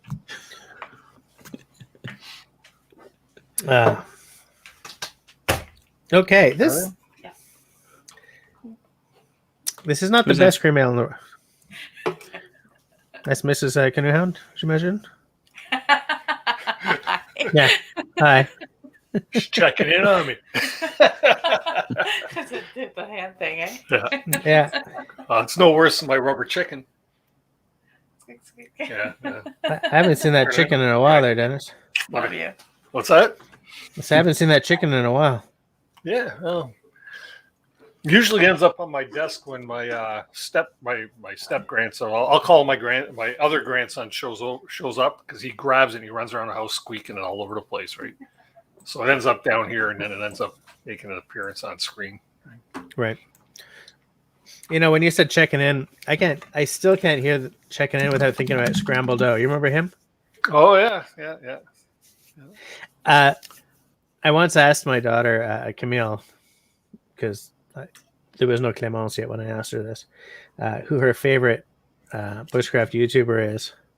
And she said, Scrambled Dough. I said, you know, you're supposed to say me, right? Scrambled Dough, Daddy. I was like, okay. She used to love him. He's funny, but when was the last time he made a video? Yeah, I think he's moved on to other things. He said sort of at one point that he was someone who was like really into something and then switched to something else. So I think what happened was he switched to something else, which is too bad. I used to really like his videos, but you know. He also got married. Tried a couple times to make a little comeback, right? Dropping a video here and there, but yeah, that's really it doesn't feel like he's really, really into it anymore. Just too bad. It's too bad because I think he brought something nice to the bushcraft space. You know, 7 months ago he put out 3 videos. Yeah. And yeah, but he used to he used to rock it, you know. But oh well. I think whenever someone who really brings something cool to the table stops making videos, I'm always kind of sad about it because there are people who I think make our side of YouTube more fun, and like watching him make his food and drop the freaking bacon in the fire every single time. It's just, I don't know, it was a good way. Like, okay, Scrambled Dough video. I'm going to make a cup of tea and I'm going to watch it with Camille, you know?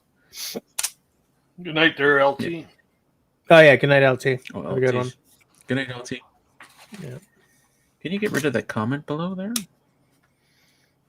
Oh, yeah. I'll just replace it with this one and then cancel that one. Jess does that a lot. He'll put a comment up and then he'll leave it up there for like half an hour. I just want to make sure that nobody misses it. After half an hour. Right? I just want to make sure that into their mind. Somebody new might have joined in the last 5 seconds. You never know. Yeah, absolutely, you know? And that comment was really important. No, it's good to make sure that everyone gets to see it. It's good to make sure that, you know, nobody's getting left out, nobody's missing stuff. Yeah, good night, Serge. Sam's out too. All right. See you later. Good night, Serge. Leave the BBD to SSS. Oh, yeah. Okay. Leave the beer blades and bushcraft live stream to, yes, I get it. Yeah, he moved far enough away that I don't think we'll see him very often anymore. Who's that? Serge. Oh. Makes me sad. I'm going to have to just buy a little chunk of land, I think. You know? A nice little... It's not that easy anymore. I recommend it. Yeah, I think what I'm going to do first, I think I'm ready to win the lottery. Like, I didn't really feel like I was ready yet for a long time, but I think I'm ready now that I could do it. So I'm going to do that. All right, okay, I've got an idea. Let's all give Jess a number. Okay. No, you need 6 people to give Jess a number. This is not going to go well. But I'll still take down the numbers if you guys do it. What is it, between 1 and 49? And 4? Yep. Yeah. Shawnee says that watching someone cook over a fire is enjoyable. Absolutely. Yeah. Oh, hold on. I missed something from Cat Mac as well. You see, I was so busy being fabulous that I forgot to keep an eye on the side chat.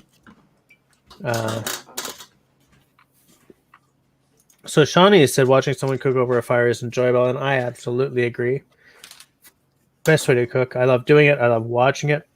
I'll watch like TikToks and YouTubes of people cooking over a fire until the cows come home. And Cat Max says, "You missed that I said I got a buck knife as my 15-year gift from your work. It was that or a cat bed." Cat bed.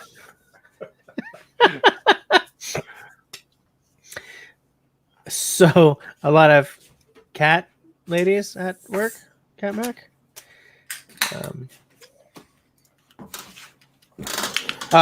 Russell, people are actually giving Is that numbers. cat with a C or cat with a K? Okay.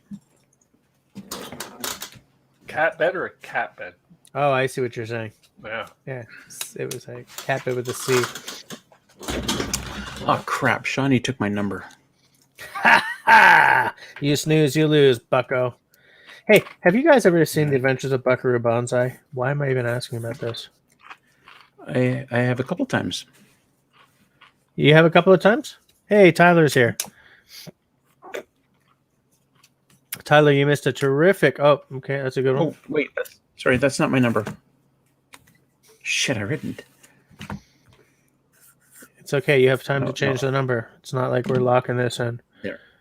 There. Okay. I was thinking it was a multiple of 13. That's is that weird? Yes, it really is. There. Sandsock says something interesting here. He says he'd like to show us your steak series. And you know what? I something interesting, because I did one of those videos, and my video was specifically why I couldn't do a show us your steak video. And what I said ended up actually introducing me to a lot of videos that weren't. For those of you who didn't watch my show us your steak video, I said I can't do it because I've watched a lot of these videos. I'm someone who is not okay right now, and I watched a lot of these videos, and I was hoping to see people, these men tell stories of their own pain and like sort of be a little open and stuff. And all I keep seeing is guys saying, "Listen, mental health is not a joke. If you're having trouble, seek help," kind of thing. And I was like, I need to know that I'm not alone. I need to see videos by guys who are actually struggling with waking up every morning. And then I got like all these comments and a lot of private messages of people pointing me to videos that actually were guys talking about that and saying, "Look, I'm not okay."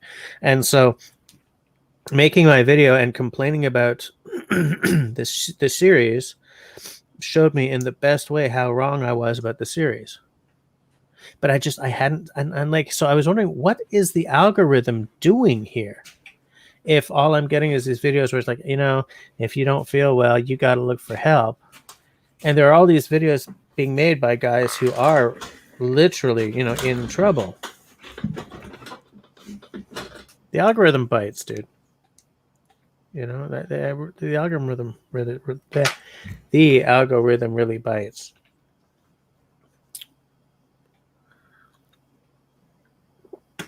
Russell's back. But yeah, Sandsox, I think that series, now that I've seen both sides of the videos being put out for that, I think that series was quite important. SV walks in and with a cool statement. My dad gave me a buck personal as my first hunting knife. Those bucks show up a lot. Was that 49? 46. 46? 3, 4, 5. I need one more number. Simone is on another planet there, but He always is. Dennis, have you given him a number? Yeah. 46. Oh, I just read that. Yeah. Do I get to put mine in chat? I put it here. Is this? No, I got it. I took note. But, I took note. it'd be pretty cool, eh? You do that on your live streams each week. Get the first 6 numbers that come up, and if You buy the ticket and you'll win. Everybody in your chat that night, you can give them all a nice, hefty gift. A nice, yeah. I want half for the idea. Whoa, half. It's okay. Half of nothing's nothing, man. Yeah, that's true. Oh, okay. We can't use Dennis's number. He doesn't believe. Dennis, you gotta believe. Well, I don't believe in my own luck. Somebody else, different story. Okay, Yeah, now I got all my numbers. Got all my numbers. I just gotta be able to leave the house. So I can go buy a ticket. I can leave the house tomorrow. Both kids are back in school tomorrow. What's the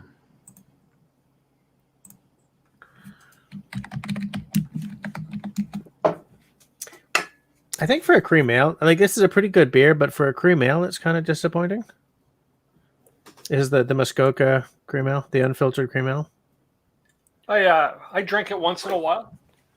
I don't find it too bad, but I love the unfiltered aspect. I love that. yeah, Muskoka Brewery. Another one of their really good ones that I like is the Detour. It's a nice. See, I should have picked it up. I was standing there in a LCBO in Hawkesbury, right? The one right on the border. Yeah. I was looking at all these beers, and for some reason, I didn't pick up the Detour. I should send you one of these. You probably like these. Yeah. Yeah, feel free. the next draw is $5 million. It's tomorrow night. That's next 649. Yep. You might want to Right. wait for what Like is it, like Fridays? Fridays tend to be better.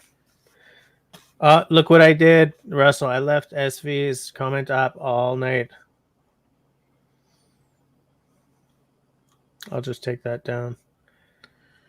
Whatever, Jess. Whatever.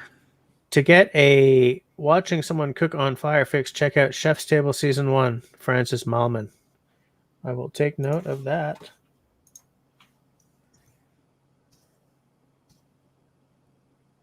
Was it Malman? Francis Bellman. Remove the comment too soon, Jess. Yes. There we go. All right, done.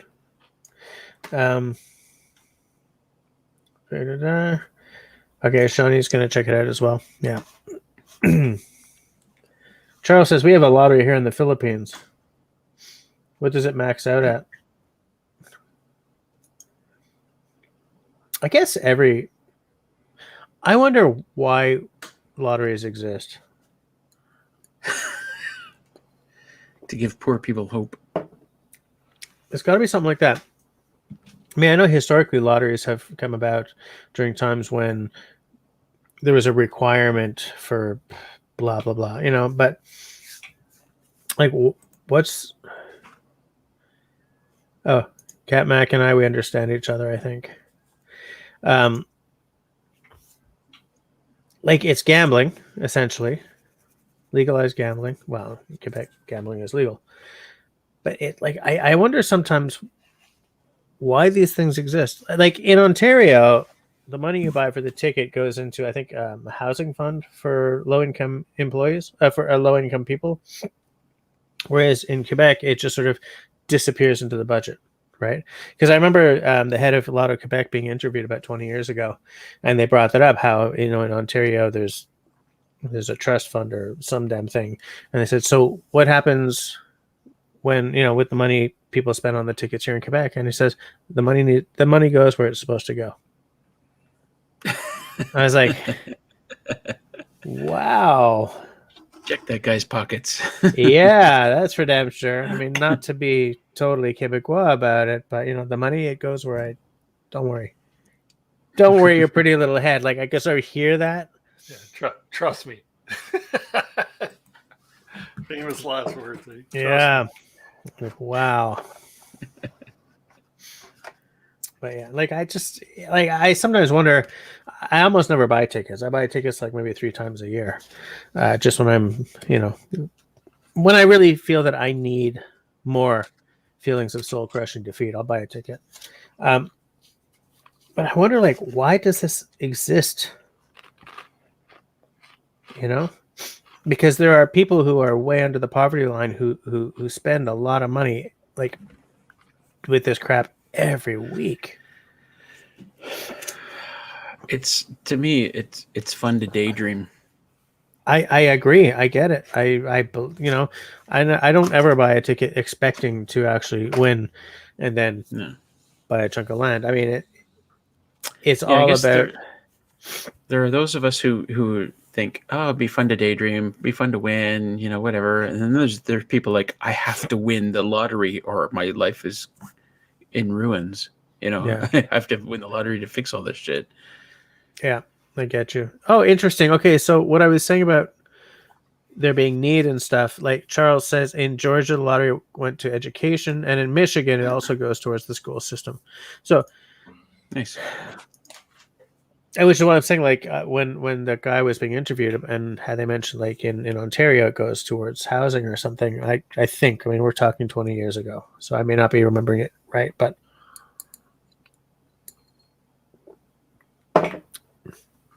Reminds me of I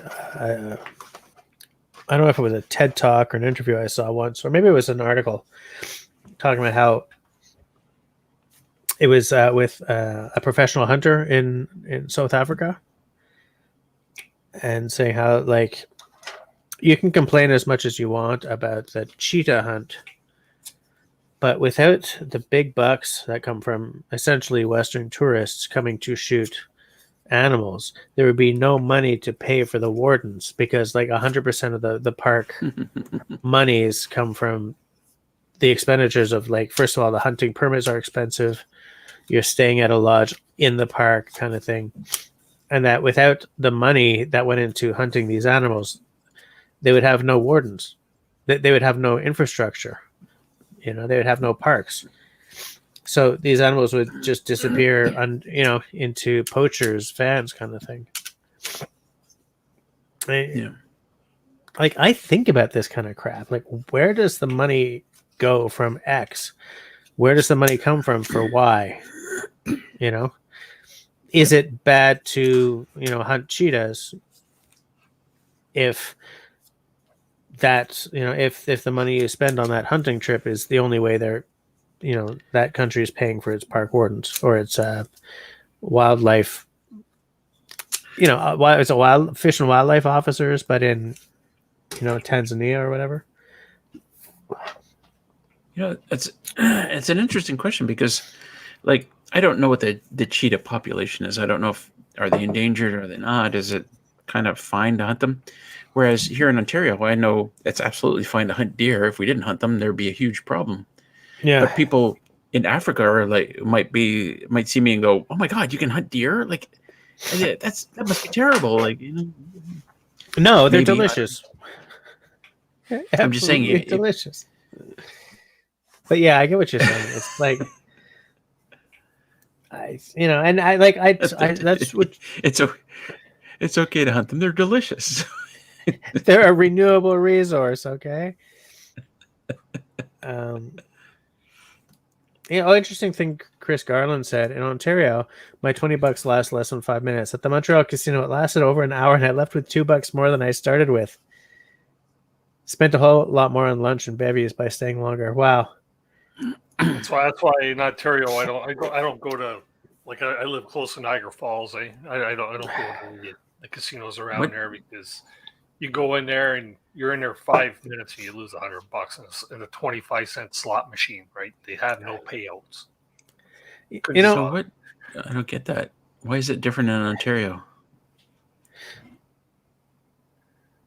Why is it?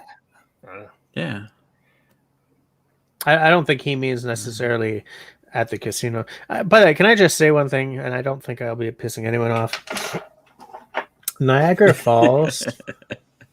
I'm not racist, but the thing I'm about to say is racist. No, because this isn't about race. I think that Niagara Falls is a clown dressed as a prostitute. That city, I've only been there 3 times, and every time I go, I promise myself I'll never go back because they've given the whole thing over to the tourist crap. You know, like when the waterfalls are lit up at night in sort of spirally colors, you know they've gone wholeheartedly into the monetary aspect. And it's just like finding a good restaurant was almost impossible. We had breakfast at an IHOP once, and we did it so that no one else will ever have to again. But it's like there's so much, like driving through Southern Ontario is always. I was like, I should just move because there are all these really brilliant little towns, right? Just terrific. You know, you drive down them and like, this is what small towns should be like. This, I'm walking through a CBC special right now, kind of thing. And then you come around the corner and there's Niagara Falls. Yeah. And it's like, what is going on here? Like everything is a chain restaurant or a touristy huge sign, blah, blah, blah. It's and like Ontario's Las Vegas, right? Yeah. And by the way, Las Vegas is also hellish. I am quite literally Surrounded by 20 beauty. minutes from the falls, from the brink of the falls. And Can you hear I it? haven't been Yep. down there. Like Niagara Falls doesn't do a damn thing for me, right? No. I go up north, I see a waterfalls that's like 4 feet high, and I'll stand there, I'll like at it. Yeah. And it's too bad because like at the end of the day, the falls at Niagara Falls are a wonder. Do you know what I'm saying? Like if you can block out the city itself and just like if you can block out everything and just look at the falls, it's amazing. And why do we do that? Like why do we as people, why do we do that? Why do we wreck everything with commerce? You know? Because nobody ever says, you know what, we're going to turn this nice little town with these brilliant falls into a very successful town that still looks like a quaint little town. Right? It's like Las Vegas, baby. Like, God. Because if I would love to have seen Niagara Falls 200 years ago. You know what I'm saying? Mm-hmm. Walk right up to the edge of the cliff without a railing and go, woo, woo. Woo. When I used to kick around North Vancouver, there's a park there, Lynn Canyon, and none of the little paths had guardrails. You know, it was very much enjoy the park, but like there are little plaques in the rocks below. But you know, here's where so and so died in 1978. Here's where so and so died in 1986. But last time I was there, why are my sinuses suddenly killing me? But last time I was there, they had all these like guardrails everywhere and like fences, and they had become safened up. But what this meant was, everywhere you looked, there was something man-made. You know, there's a fence. Whereas what was great about it before was you could stand there, and like you know, there's the canyon and stuff, but you could just stand there and feel the nature. And now, it's safer. You don't get all these little plaques going up anymore, unless somebody was really stupid. But you no longer get the nature feeling. Now it's a park. So you know, yes, safety, but What is No, Cote it's- de Boeuf? Is that the buffet? no, it's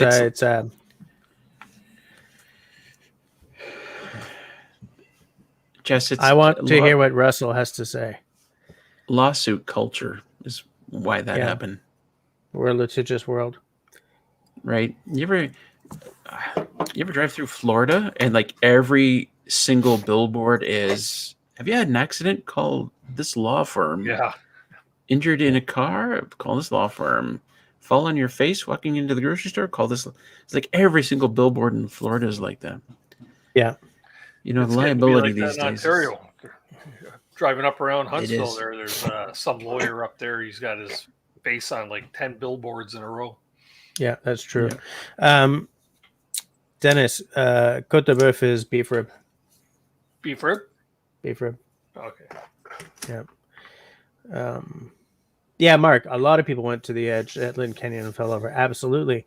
I remember in 1986, I was there kicking around as a young buck, and there was a plaque down at the bottom of the canyon.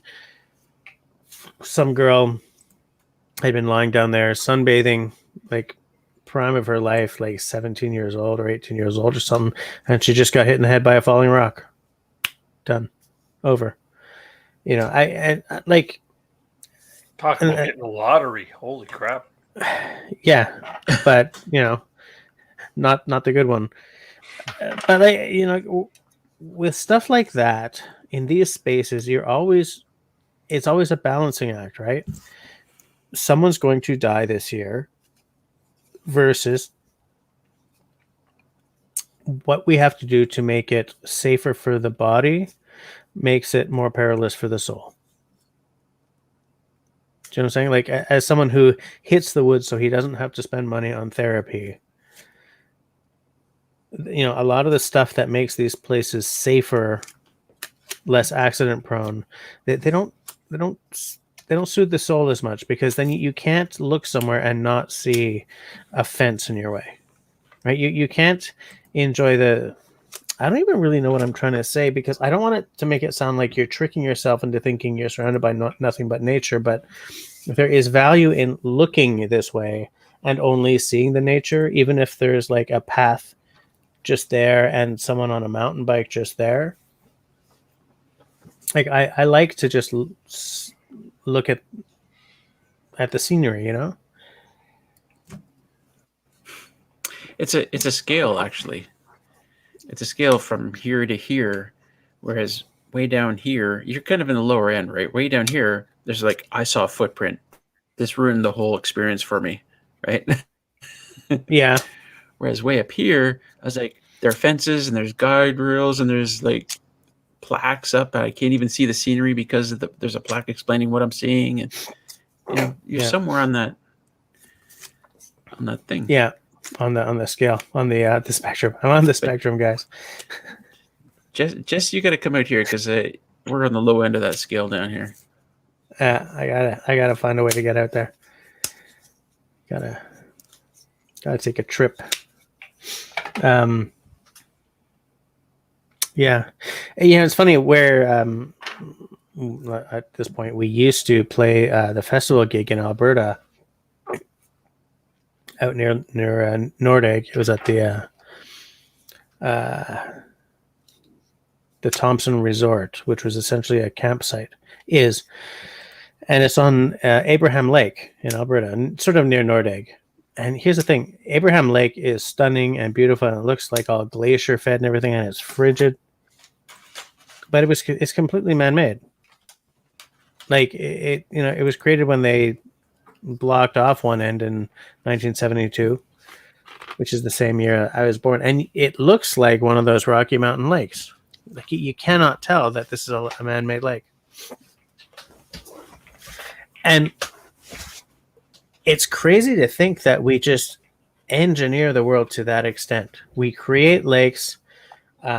Out there, you will often see a mountain that used to exist but is like halfway down, because they're just taking down the entire mountain for gravel, to create gravel. And you think, where do you get off insulting this landscape like that? And it's like, well, the fact is they probably bought the mountain and they're taking it down for gravel.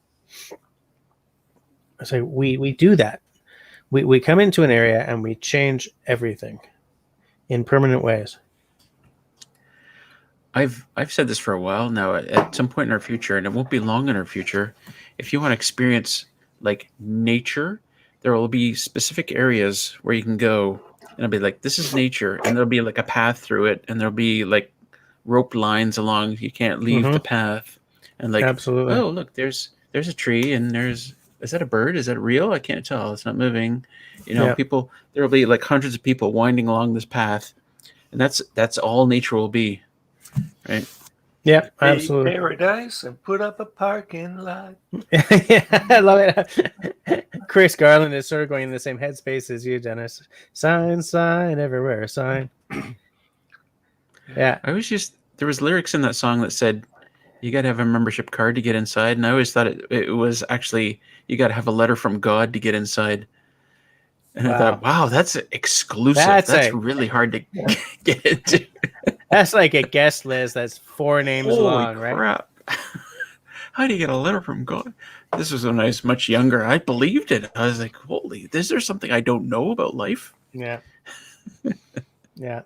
Holy crap, Brother Love is here. Man, how's it going? That's very true. The cement factory in Extra owns the rights to a mountain and all surrounding access, including the watershed. Wow, including the watershed. Yikes.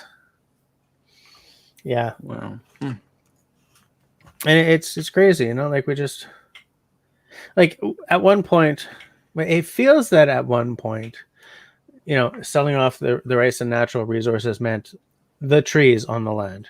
You know, the trees up the side of that mountain, rather than knock down the entire mountain over the course of the next 10 years and turn it into gravel. The trees will grow back eventually. A mountain will never grow back, right? You're not getting a mountain back. Yeah. Absolutely. Yeah. Wouldn't it be interesting if we ever invented time travel, you could like purchase a trip back in time like 2 million years? Wouldn't that be cool? You can go camping in North America 2 million years ago.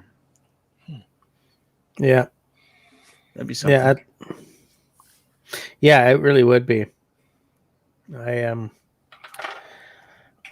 I'm one of these guys who thinks like that all the time. Like, if I could see this piece of land 1 million years ago, what would it look like? Oh yeah. I think about that all the time too. Yeah, absolutely. And like a million years is a good time because it's like before like modern man kind of thing. It would, you know, before there were people killing people kind of thing over whatever. Well, even 1 million years ago, it's like, I don't know, because like the ice ages that carved out a lot of the features of North America, you know, Great Lakes, this and that.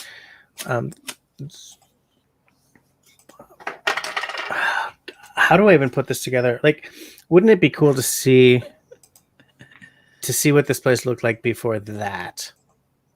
Mm-hmm. You know, and I mean, at some point during the last ice age, I think there was a massive, like an inland sea here. You know, and it at one point the dam just snapped, and all that water went cruising all the way to the west coast of the United States, and so like parts of Washington and that sort of area is very much carved by what was a very rapid exfoliation of an ocean's or like an inland sea's worth of water. Could you imagine? I would love to have seen that from a safe distance. Because we're talking about fast enough and enough water to like carve channels in the earth. So I would have loved to have seen that like happening way over there, next valley kind of thing. Or flying above it like a drone. Yeah, something like that. Yeah, it's Here's a question for you. Before I take off, before I grab another beer, if you were suddenly transported back in time 2 million years, say not when an ice age was covering, pick a time when it's kind of like it is now, the climate is the way it is now in North America. If you're transported back to that time millions of years ago, could you survive? Nope, I don't think so. And it's because I'm not a good enough hunter. Like with a rifle, I'm not a good enough hunter. So if I have to carve a freaking spear and like throw it with enough force, go get your beer, because now you've started me down a route here. I'll just wait for him to come back. Dennis, did I tell you that I can't hear you, Dennis? Sorry, I said show this little video clip. This is from my canoe trip a couple weeks ago when we were driving in. We took logging road, and this is clear cut forest. Like, this is what they do when they're cutting down it. Yeah, isn't that beautiful? That almost looks like a fire went through there, though. No, No, clear that's cut forest. clear cut. Yeah, Crazy. yeah. They That just is- decimate the land, eh? I wish they would start getting more into selective foresting. Yeah. But no, they just if it's in the way, they cut it down. But for some reason, they leave the white birch standing. Yeah, if you've seen that there, they leave the odd white birch just standing there. Right? Don't know why. That's interesting. I wonder if there's just not enough value to birch, but I mean, no, I mean, birch is not. There's value to birch. I don't know, but why just leave like the odd one birch? You know, maybe the bird's got to have someplace to land, right? Yeah. Here in Montreal, they're building like a commuter trail. No, a commuter train, like a light rail. Yeah, LTR. Yeah, that kind of thing. And out where the office of my day job is, there's a protected wetland. And those idiots were digging an underground part of the tunnel and drained the wetland. Oh no shit. Big sinkhole appeared. Boom. Done. And they had already taken out a green blue heron nesting site. They dug up the space for their station right there. It's like this protected. There's going to be nothing left to protect. They completely they've destroyed it, and they're not even going to get a slap on the wrist. You know, that's too bad because that's going to very significantly Slap change them on that. the wrist all you want. The damage is done, right? Mm-hmm. Yeah. Yeah, it does. How do they bounce that? How do they bounce that back? You know what I mean? It may bounce back within a century or two, right? But it's not going to bounce back soon. It's just infuriating. It's easier to ask for forgiveness than for permission. Absolutely, and I that is definitely what's been going on with this project. Russell, I said that I did not think I could survive because if I had to carve my own spear and be able to throw it with enough force to pierce an animal and all that stuff, I don't feel that as a modern person who works as a writer during the day and then swings an axe whenever he can, I don't think I'm strong enough to use the primitive weapons the way they needed to be used. Like, you know, someone who lived, like, you know, you think of it like Ötzi, right? Who? Ötzi, the Iceman, found on the border between Italy and Austria. Yeah, someone of his, someone living at his time, people were very bloody physical, right? Your bog standard farm boy was way stronger than someone who has access to tractors and stuff today. And so I just think that there's a physicality that comes from living without automation that I lack. Like if you say that, you know, I can go back there and I can.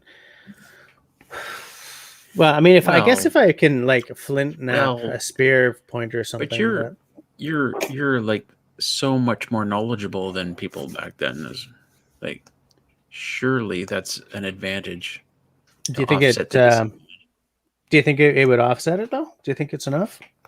Sure. I mean, you could probably build traps that they couldn't think of back then.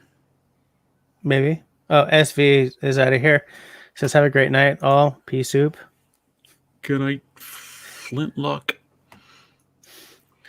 Jess, you wouldn't need a spear. You take one of your cool butter knives there and just go there and slay that thing.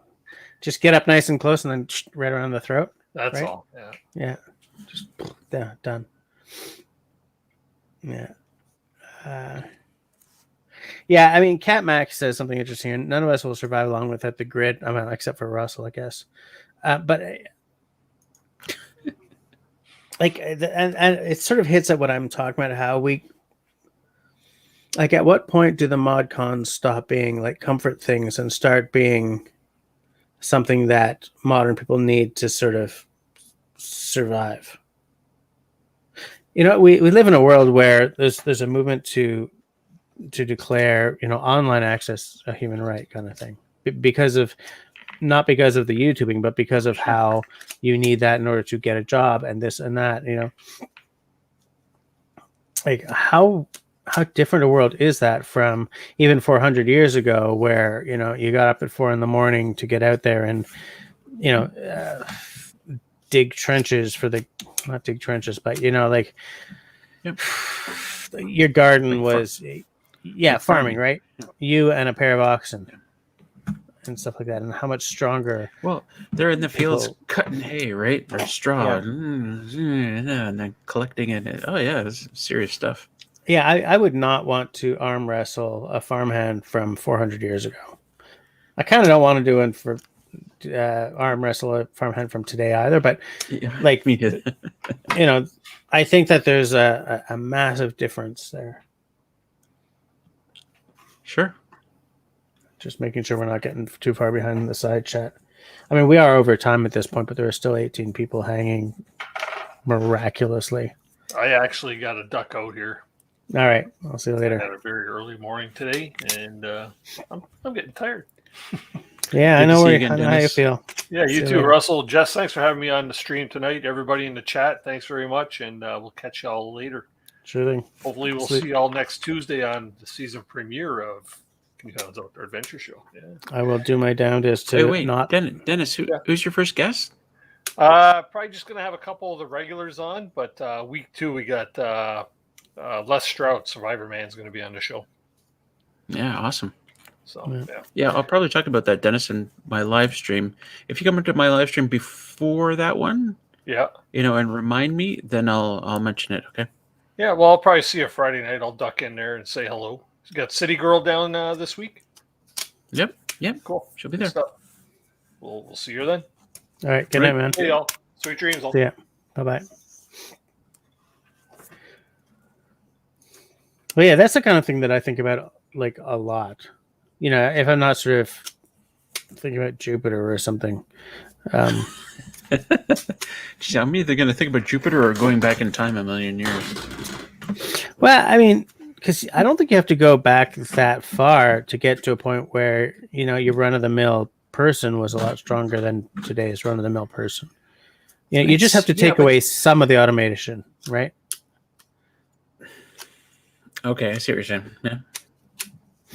Like, Well, even then, though, I mean, even if you went back a couple hundred years, there's people who worked on farms, and there's people who, well, I guess painted signs or did accounting, I guess.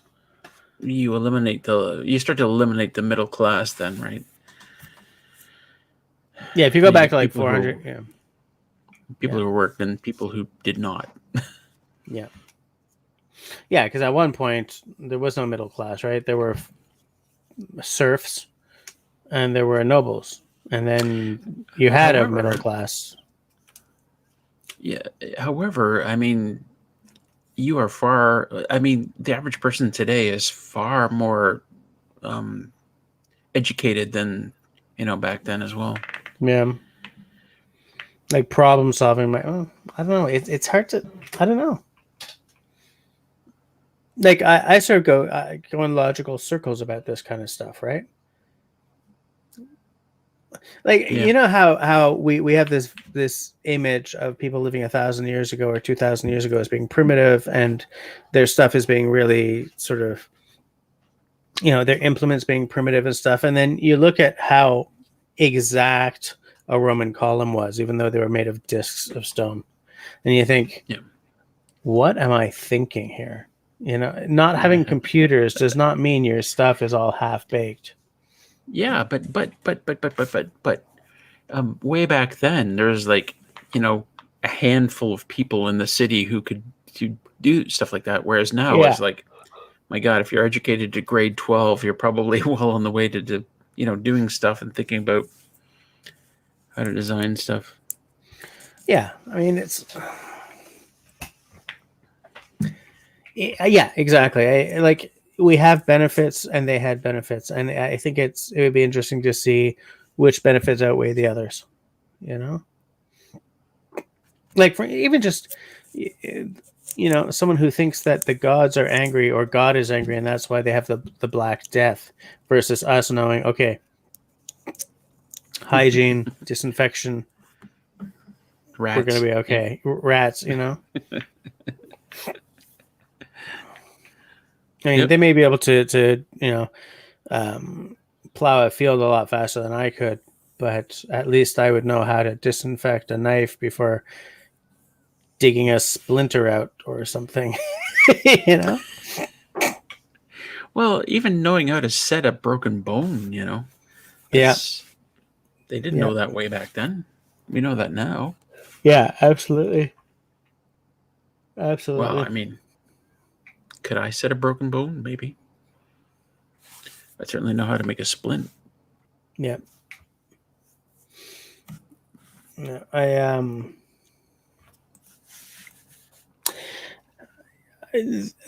sort of, I was going to say a tertiary aspect to this, but it's not really. It's kind of, it's a lot more central than I sometimes think.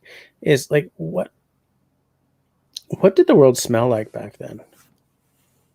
Like I'm thinking about like the background sensory noise that we all live with. Well, you live in a very different, but like I step out into the street and I don't notice like the diesel stink and the stink of gas as traffic goes by and the stink of factories. Like I don't notice what the urban air smells like.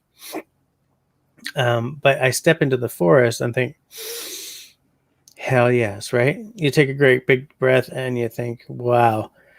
But if you lived in a world where cities never smelled like diesel, right? There was no metallic clank to the air. And what you're used to is what I now think of as good, clean air. Like to you, a stinky city would be stinking of like horse manure in that case, rather than all these, the off gases of factories and cars and stuff. And like, I wonder how far out into the countryside all that goes. Like, is there anywhere in the world that doesn't smell like that? If you were to take someone from 1493 in the middle of nowhere and drop them into the middle of nowhere in 2021, I kind of feel that they would smell a chemical hell. Less so than if you drop them into the middle of Montreal or London or Tokyo or whatever, but because we've changed the atmosphere. I mean, I have nothing to back this up with. This is just the kind of thing that these are the thought experiments that I do on the daily. Yeah. 1493, though, you also got to figure that back then, the only way you heat your home is with wood fire, right? Yeah. Like you take a look at London way back then, and there's a perpetual cloud of smoke over the entire city because that's how they're heating their homes. Yeah, that's a good point. I guess I should have gone back further. Like, I guess to go back a long way before they started using wood for heat. Yeah, but I mean, if you go back to Roman times, even big cities weren't London, right? No, I'm just saying, how else, way back then, how else did you heat your buildings? No, you're right. It was all like charcoal or wood or whatever. But like would even like Rome at the height of its civic glory make as much of a stink as we've done to the world? Or like, does it filter out across the entire world when the cities are burning wood? I don't know. This is the kind of thing that doesn't make me a lot of fun at parties. I don't know. I find it interesting. Yeah. But yeah, I'm sorry. I just realized that there's a lot of stuff happening in the side chat here that. Yeah, do it. Do the thing. I'm gonna do I'm just gonna do a real quick tear through. Yeah. Brother Love says that they were so much more short-lived, often due to deformities from hard labor. Yeah, that's true. Man, if you got an infected tooth, sometimes that was bad enough to kill you off. Cat Mac says, I got weak with the electric bicycle, but I was wearing out my knees and back. I was a serf, brutal working demands every day. Anytime they had me working in my 50s. Ugh. Electric bike is it's an easy price to pay, I think. Work with short circuiting my brain. I don't know where Cat Mac used to work, but that sounds hellish. Yikes. Broke a lower leg on Mount Hood in half. That's nasty. Ian says, God, we're all in someone's snow globe and they're laughing. That's a particularly grim way to look at the world. Boot top fracture. Okay, I know exactly what you're talking about. Yuck. I'm just trying to catch up here. I'm going to skip a little bit because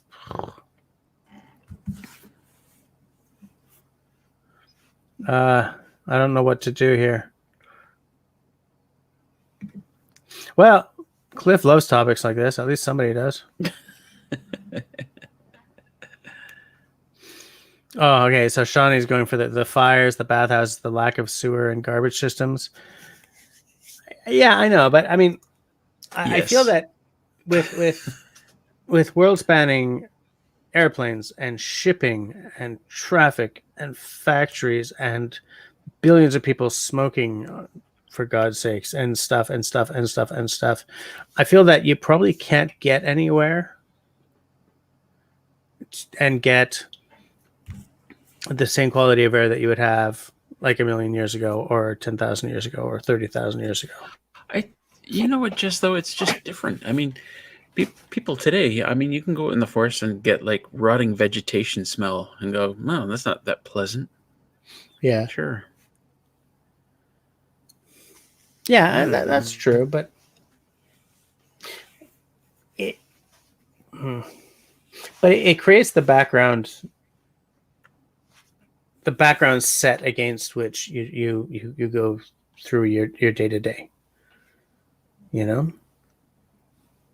And like, okay, so just imagine like some people are not enraptured by like where you live around your cabin smells very different from where I live. It looks very different. It sounds really different, right? Like at any time of the night, because I live on a boulevard, I could hear a bus go by. I could hear a fire truck go whooping by. I could hear cars and cars and cars and cars and cars. That's why I'm here. That's exactly why I'm here. Mm-hmm. Yeah, because it's the background of your life is different. And the background still has an effect on the foreground, right? It still has an effect on how you go about your day to day. You know, absolutely. If I, you know, yeah. Because to me, if I drive 5 hours away into the boreal forest and I haven't opened the window or anything, and I pull up in the boreal, open the door, step out, I am floored by the difference in smell. Yeah, you know what? I'll tell you what it is, Jess. In any point in history, probably, I mean, you take a person who's in a city and then you ship them out to the forest and they're going to go like, exactly what you just said. Oh, this is wonderful. I love this. But I mean, if I stood outside my cabin here, you know, towards the pond, I took a deep breath and, you know, and then I transported back in time thousands, if not millions of years to the same spot and took a deep breath, it wouldn't be as huge a difference as it is between city and nature. Yeah, that's a good point. It might smell different, but I don't, you know. Yeah. Those are just nature things. Yeah. I get that.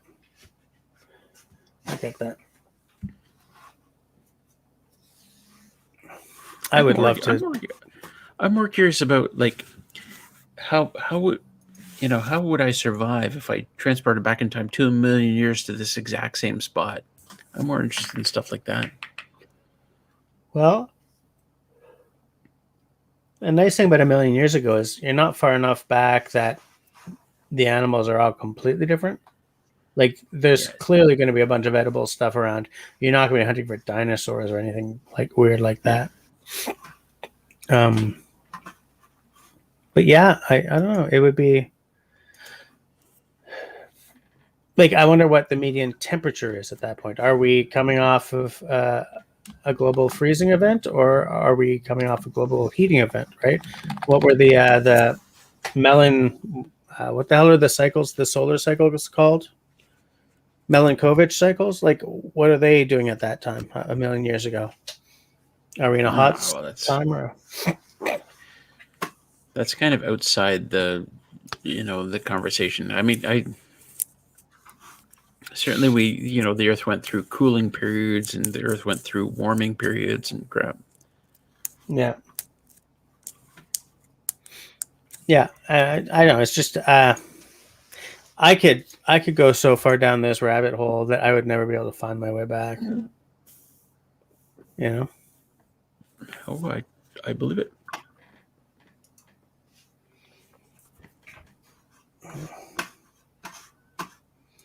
So tired.